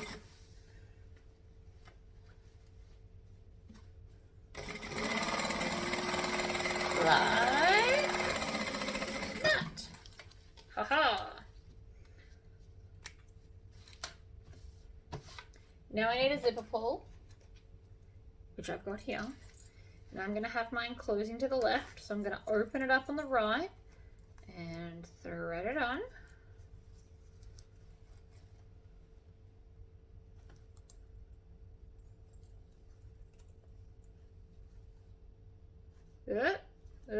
Come on, zipper. Show me some love. There we go. And so then this will sit over our edge. Now I'm going to sit mine up like this so that there's a gap at the bottom, just because I can and I think it's cool. So I'm going to top stitch this down. Now if I didn't stitch this, I could just stick it in the seam allowance. But where's the fun in that? So I'm putting mine up now that I've created a nice edge. So now we're going to have this, which will have a slip pocket, and it also means that this is not down in the bottom seam allowance either. So I'm going to take my edge and make sure that the pocket is facing the right way in front of you so that you put these on the right way. Otherwise your zipper pocket will be upside down. And I have done that before, which is why I'm actively telling you about it.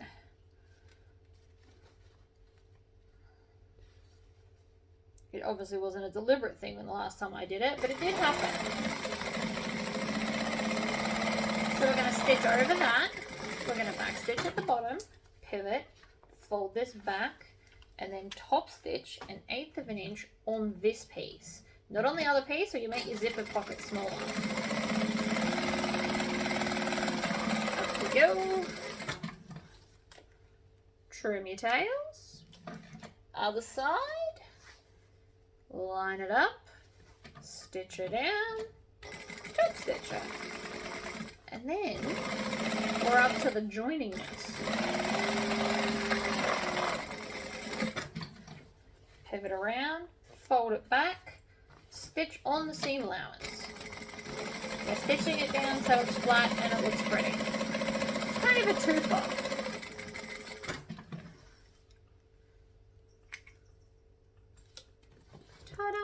So this is now a slip pocket that stops short of the bottom and a zipper pocket, because why not? So let's grab our exteriors, and we're now going to join all of these together. Right, so we're going to join the front to the back. I'm going to grab a whole bunch of clips, like so.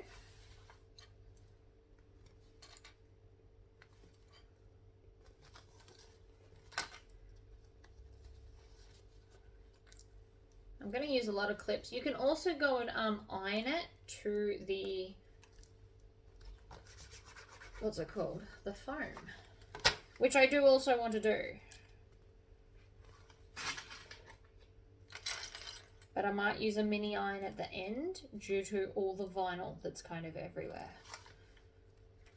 So I'm just making sure that these all line up at the edge, because it all wants to be basted in. But we're nearly finished now. So now it's just a matter of creating these pieces and stitching them to the gussety bit. And that's it.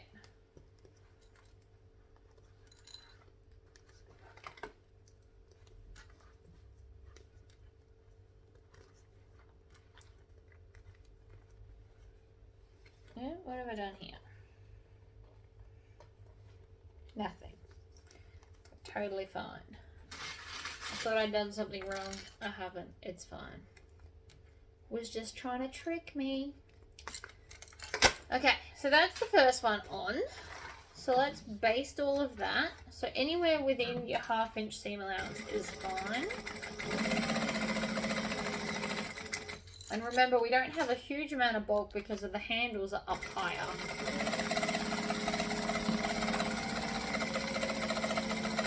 And I didn't really think about which one's going on the back of which one. I just grabbed one because they've all got pockets. So any of them will do just fine. Move the handle down out of the way.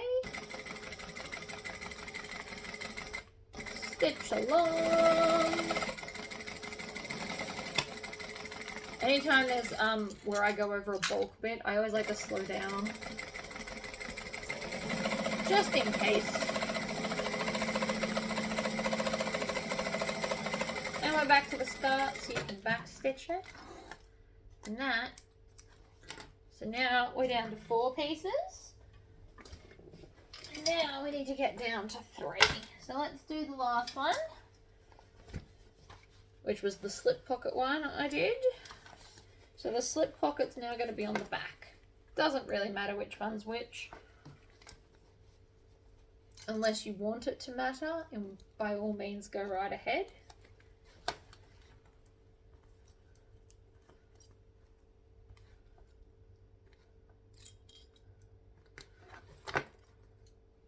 Right.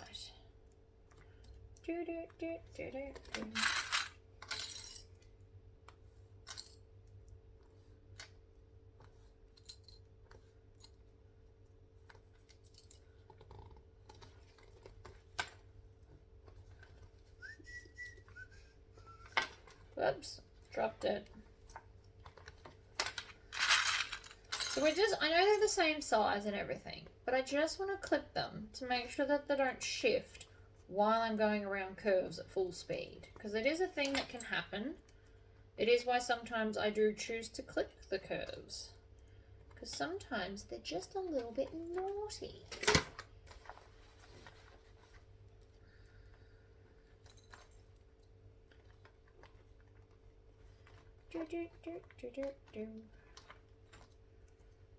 Ah!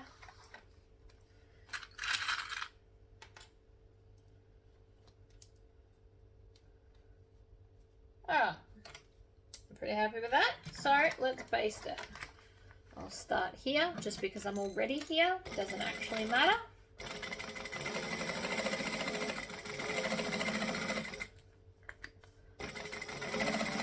Now we need to think about that when we're stitching around the edge to make sure it doesn't try and get caught into any kind of seam. Depending on how long your zipper tail is, there's definitely something that you'll want to think about too.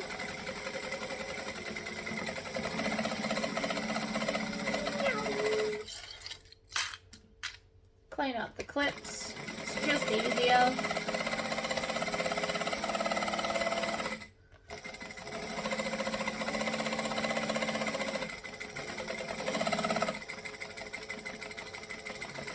Oh, you know what I've just realised?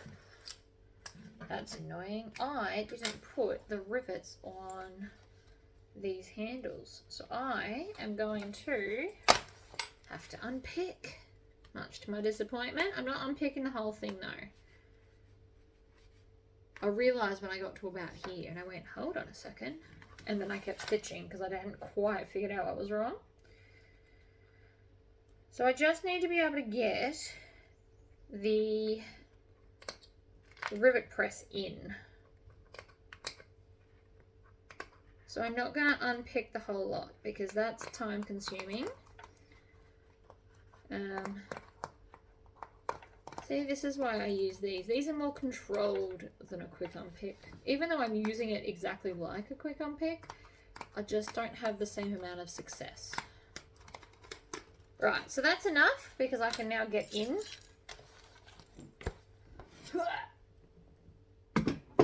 So I just need to lift up, pop it in, down. Other side. Again, I'm making sure that my lining is down out of the way.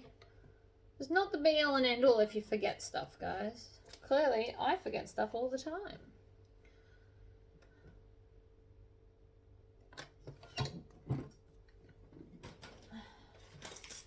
Alright, 1, 2, 3. It's because I was hungry when I was up to that bit. I know exactly why I forgot it. I was too busy concentrating on its food time. I don't do well when I'm hungry.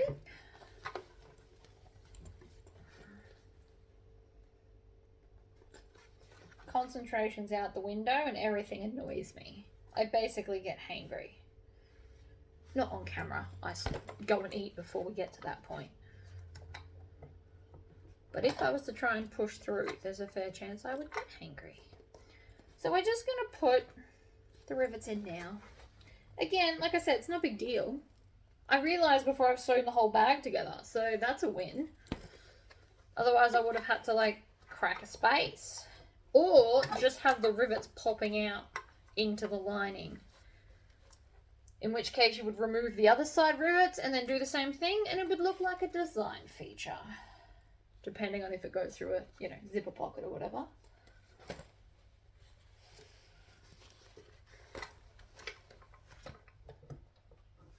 Right. See? Crisis averted, and it only wasted a little bit of thread. And luckily I did a second bobbin for when I run out of thread. So now I'm just going to baste it back together. Done. Little mistake fixed. Nobody, if you don't record your videos, nobody would even know. You can't tell.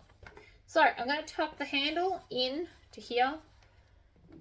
And I want to do the same to the other one. All right. Now before I join this, I'm going to go snack again because it's well past lunchtime. And then we are just going to join it and bind it and it's done. So essentially 4 more lines of stitching if all goes to plan. And I'll be right back. This video is like a 2 snack one. That's okay though. Food is good. Sustenance helps me concentrate. So first thing I'm going to do is I'm going to line up the seams to find the center top and use my red scissors to make a little snip, because every time I use my black snips I'm making them more and more blunt, and that is not a good life plan. So I'm going to do it on both sides like that, and then I'm going to come and find center bottom as well, also important, because this is the easiest way to line up a bag. So this is pretty much what we're doing. So that's that one done. I'm going to stick that behind me. We're going to do the same to these bags now, or these pieces, sorry. So we did already find center bottom, I'm pretty sure. Pretty sure. But if not, do it again, or if you can't see it anymore, do it again. And then we're going to come around to center top, which is right there, and snip there as well. So I'm just snipping within the seam allowance. I'm making like the tiniest little snip because when you open it out, it's twice as big. See? So it's seeable. Pop that one aside. Last one, I can see center bottom, so I just have to find center top. This is also why I usually always say start with finding your centers, because they are easier earlier on rather than later, because now I'm fighting bag foam and handles and everything. Right, yes, I just threw that on the floor. I'm okay with it. Turn this bad boy inside out. I really do love that fabric. It's fabulous. Then I am going to find a center bottom, which is this one, and I'm going to line up center bottom of the actual bag. Now, I am probably going to use most of my clips to do this. We are going to put a lot of clips all over the bag. Now, if your lining here is a slippery and moving, you may want to baste it along the edges like we did everything else. I'm feeling okay about it though, so I'm not going to, but I'm just letting you know that you can if you want to. And I'm making all of my clips face the gusset piece because that is the way that I will be sewing it. So I have now done the whole bottom, and yes, this will have to be done in my lap because this is heavy and bulky and my arms are going to die otherwise. So now I'm coming to center top and I'm going to do the same thing. So we basted this one, so I don't have to worry about that, but you do have to make sure that your fabrics from the top are not shifting. So from the gusset. Right, and we're just going to work our way from the center down towards the bottom. Keeping in mind the seam allowance. Because it is a curve, it may try and go a little bit puckery, which is totally normal and okay. Just so you know. Oh, this is fitting beautifully. I'm happy right now. Lots of clips. Like I said, basically like 100. Probably not that many, but there is definitely a lot. Because it is so big, as I'm pushing it under the needle, it is probably going to try and move. So the more clips you've got, the less opportunity it's going to have to shift out of order, therefore wrecking everything, making you having to stop and reset all the clips. So I've got like a 1/2 inch gap between them, basically, if you're wondering. Since I can eyeball that amount, that's apparently what my brain does. So there you go. See that clip? Already trying to move. How rude.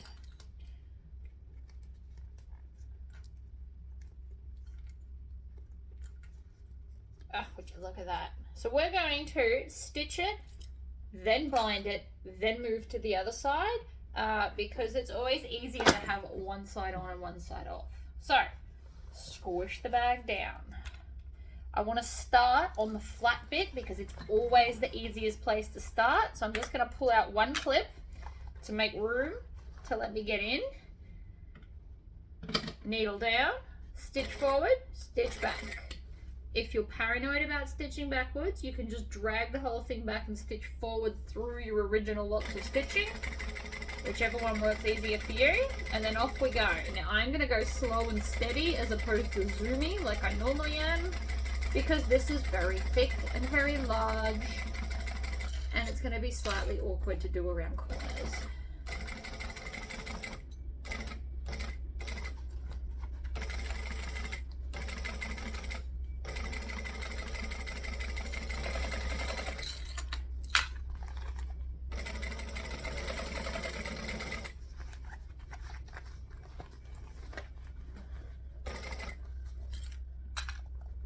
I'm going to grab it over, so I'm going to cross my hands over and grab it to help bring it around that curve, because my one hand can't do it by itself, it's too heavy.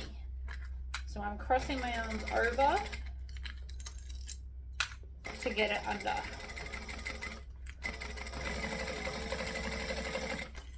Because while the feed dogs do drag it through, it does still help to give it a little helping hand, especially around some curves.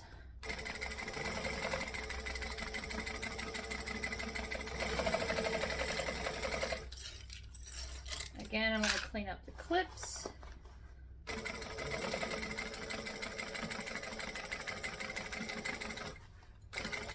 Whoa. And then back to the start and back stitch. Now before we go any further, you want to check and make sure everything is good, especially in the corners. Well, the curved corners, but I'm pretty happy. Nothing's poking out. I know it looks a little bit wrinkled, but it's actually just the way it's sitting inside out. Once I turn it through, it will be fine. So I'm quite happy with that. It's always this next bit that goes awry. Now, where did I put the binding? No idea. Ah, there it is. It's under the other piece I have to attach. So,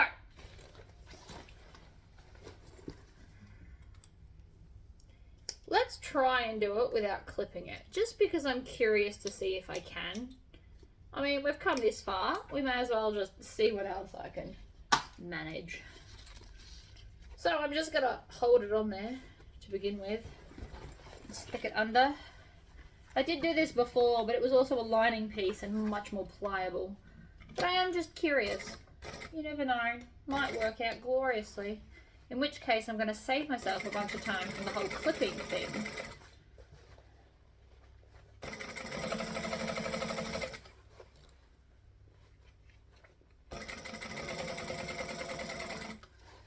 Now this is a polyester binding. Let's see how it's going. Am I actually catching it? Ooh, I am. That's exciting.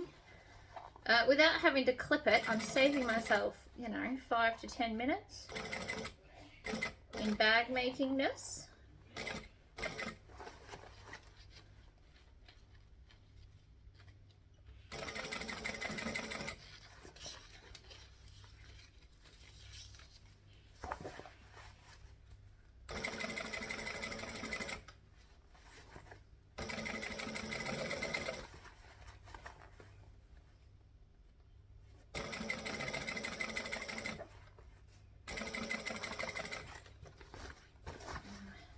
So we will go back and then check for all the bits that I missed, because we all know that I miss something every time.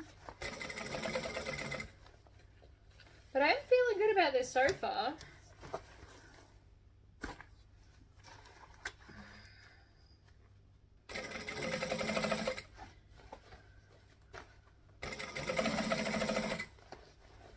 Definitely an epic bag, people. Funnily enough, all these curves aren't actually that tricky to do. I thought they'd be a lot harder, but they're nice sweeping curves. Love a good sweeping curve. Always stop the needle down.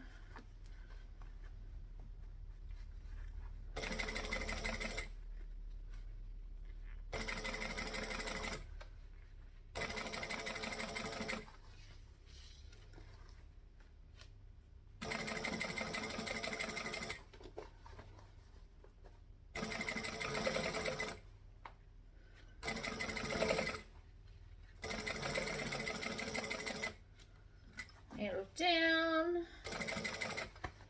Oh, I think I've just discovered I prefer to do it without clips. If this has all worked on the other side, I am never using clips again. Well, that's a lie. But I'm going to try. Worst case scenario is I have to go back to clips.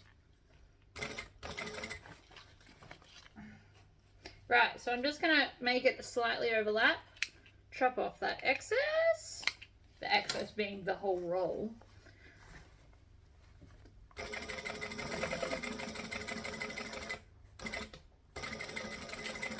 Alright, moment of truth, ladies and gentlemen. Ha! I missed nowhere. Nowhere! Right, so it turns out clips are my enemy. That's good to know. Very exciting stuff, guys.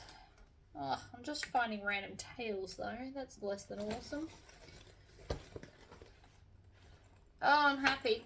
Right, so the other thing I'm going to do right now is undo my middle zipper bit. Right, this is going to make the bag more pliable. Now again, if you want to, you can baste up this edge here. So this has got quite a lot of weight to it, this side.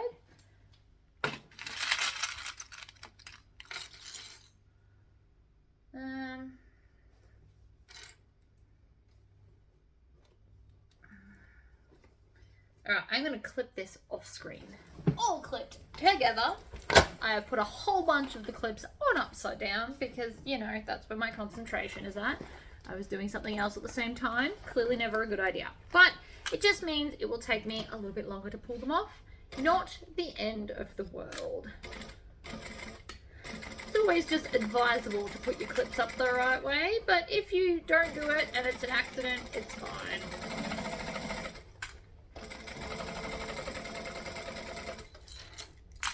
Alright, needle down. We're going to pivot. And pivot some more. Make sure that your zippers are out of the way. Now you can see here, it shifted a little bit. That's okay though. Not the end of the world. We can just trim it down before we put our binding on and all shall be well.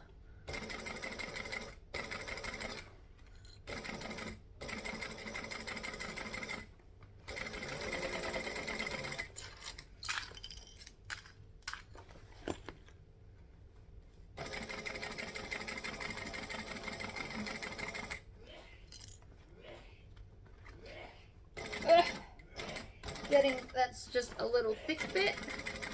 Always squish this bit down so that you can grab the bag. And keep an eye on your bobbin thread. We don't want to run out halfway through this. Although we should be fine, you just never know.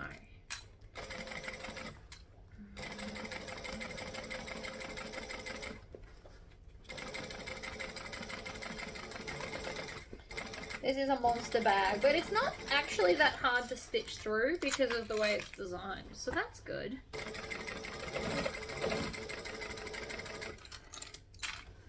See, I can hear the bobbin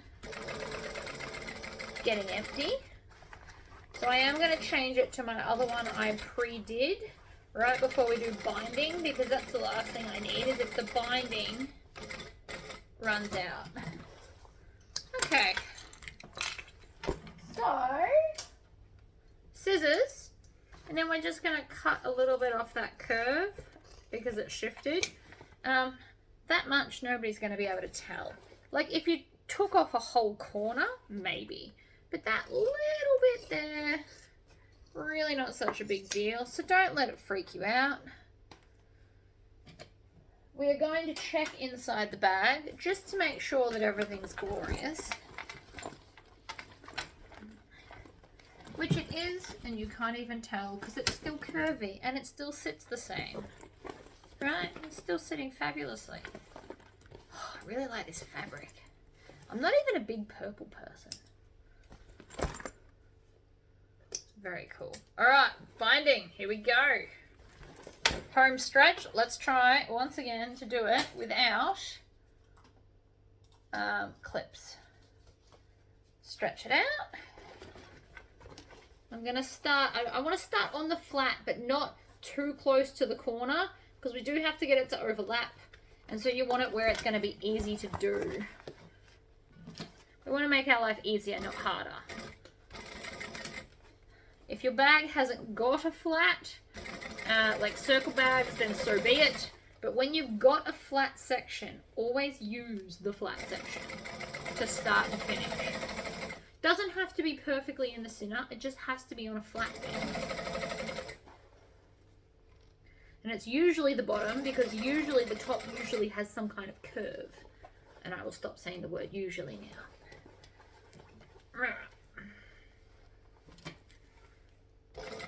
So this is a thick-ish bit, so I'm just going nice and slowly. Also, there's a, what's it called? Zipper pull that's trying to get in my way. I also didn't change over my bobbin, so I'm going to have to be super onto that. I should have just changed it, and then I wouldn't have had to think about it, because I can hear it, right?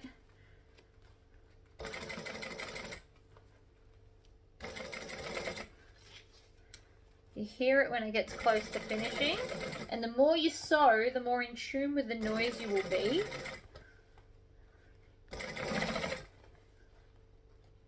So I'm just checking every little bit to making sure it's stitching. So I'm going to just squish this part down out of the way.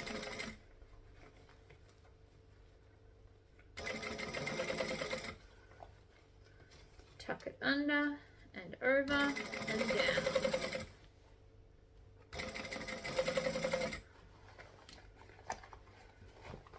Next corner.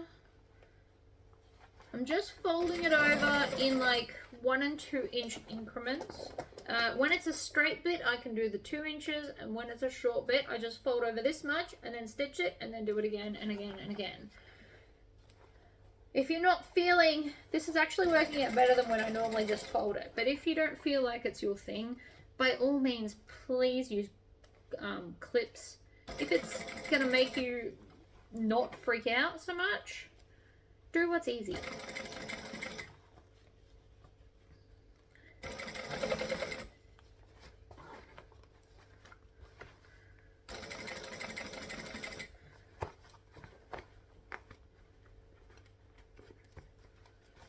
Alright. Under, over.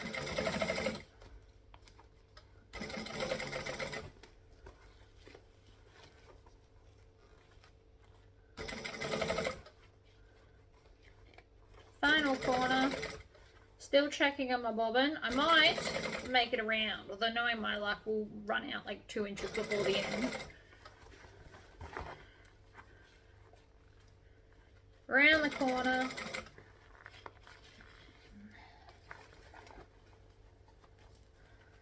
Home stretch. So I'm just going to chop it off so at least I know where we're going.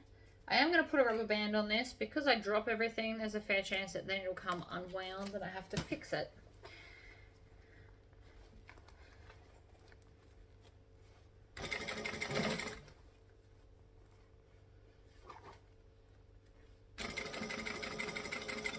And we are back to the start.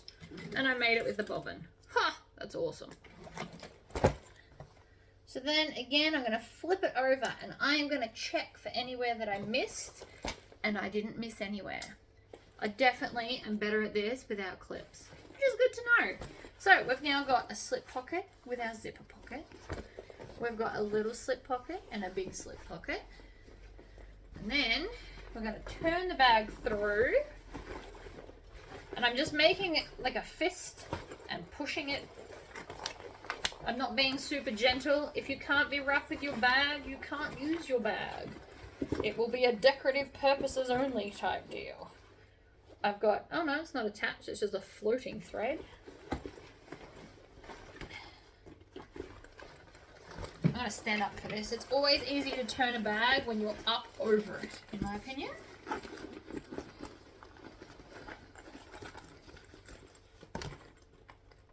Another random thread. They're not actually stitched to anything, they're just floating.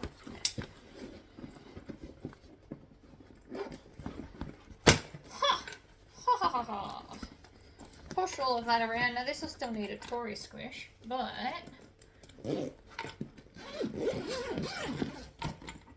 pull that out of there. Oh, no.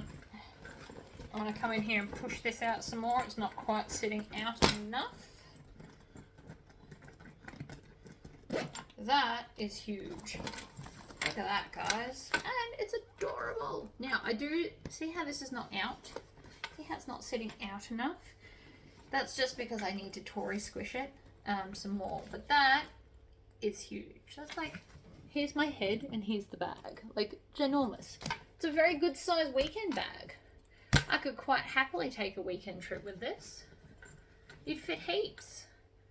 And it's easy to get into. I like the double pull. I've always liked them. They're my thing. So we'll do this up, and then when you open it, when you have it closed, it's a slip pocket, and when you have it open, it's over your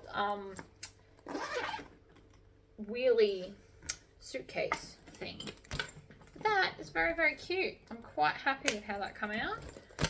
Thank you all for joining me. I won't keep you any longer. I feel like you've been here forever. Alright guys, bye!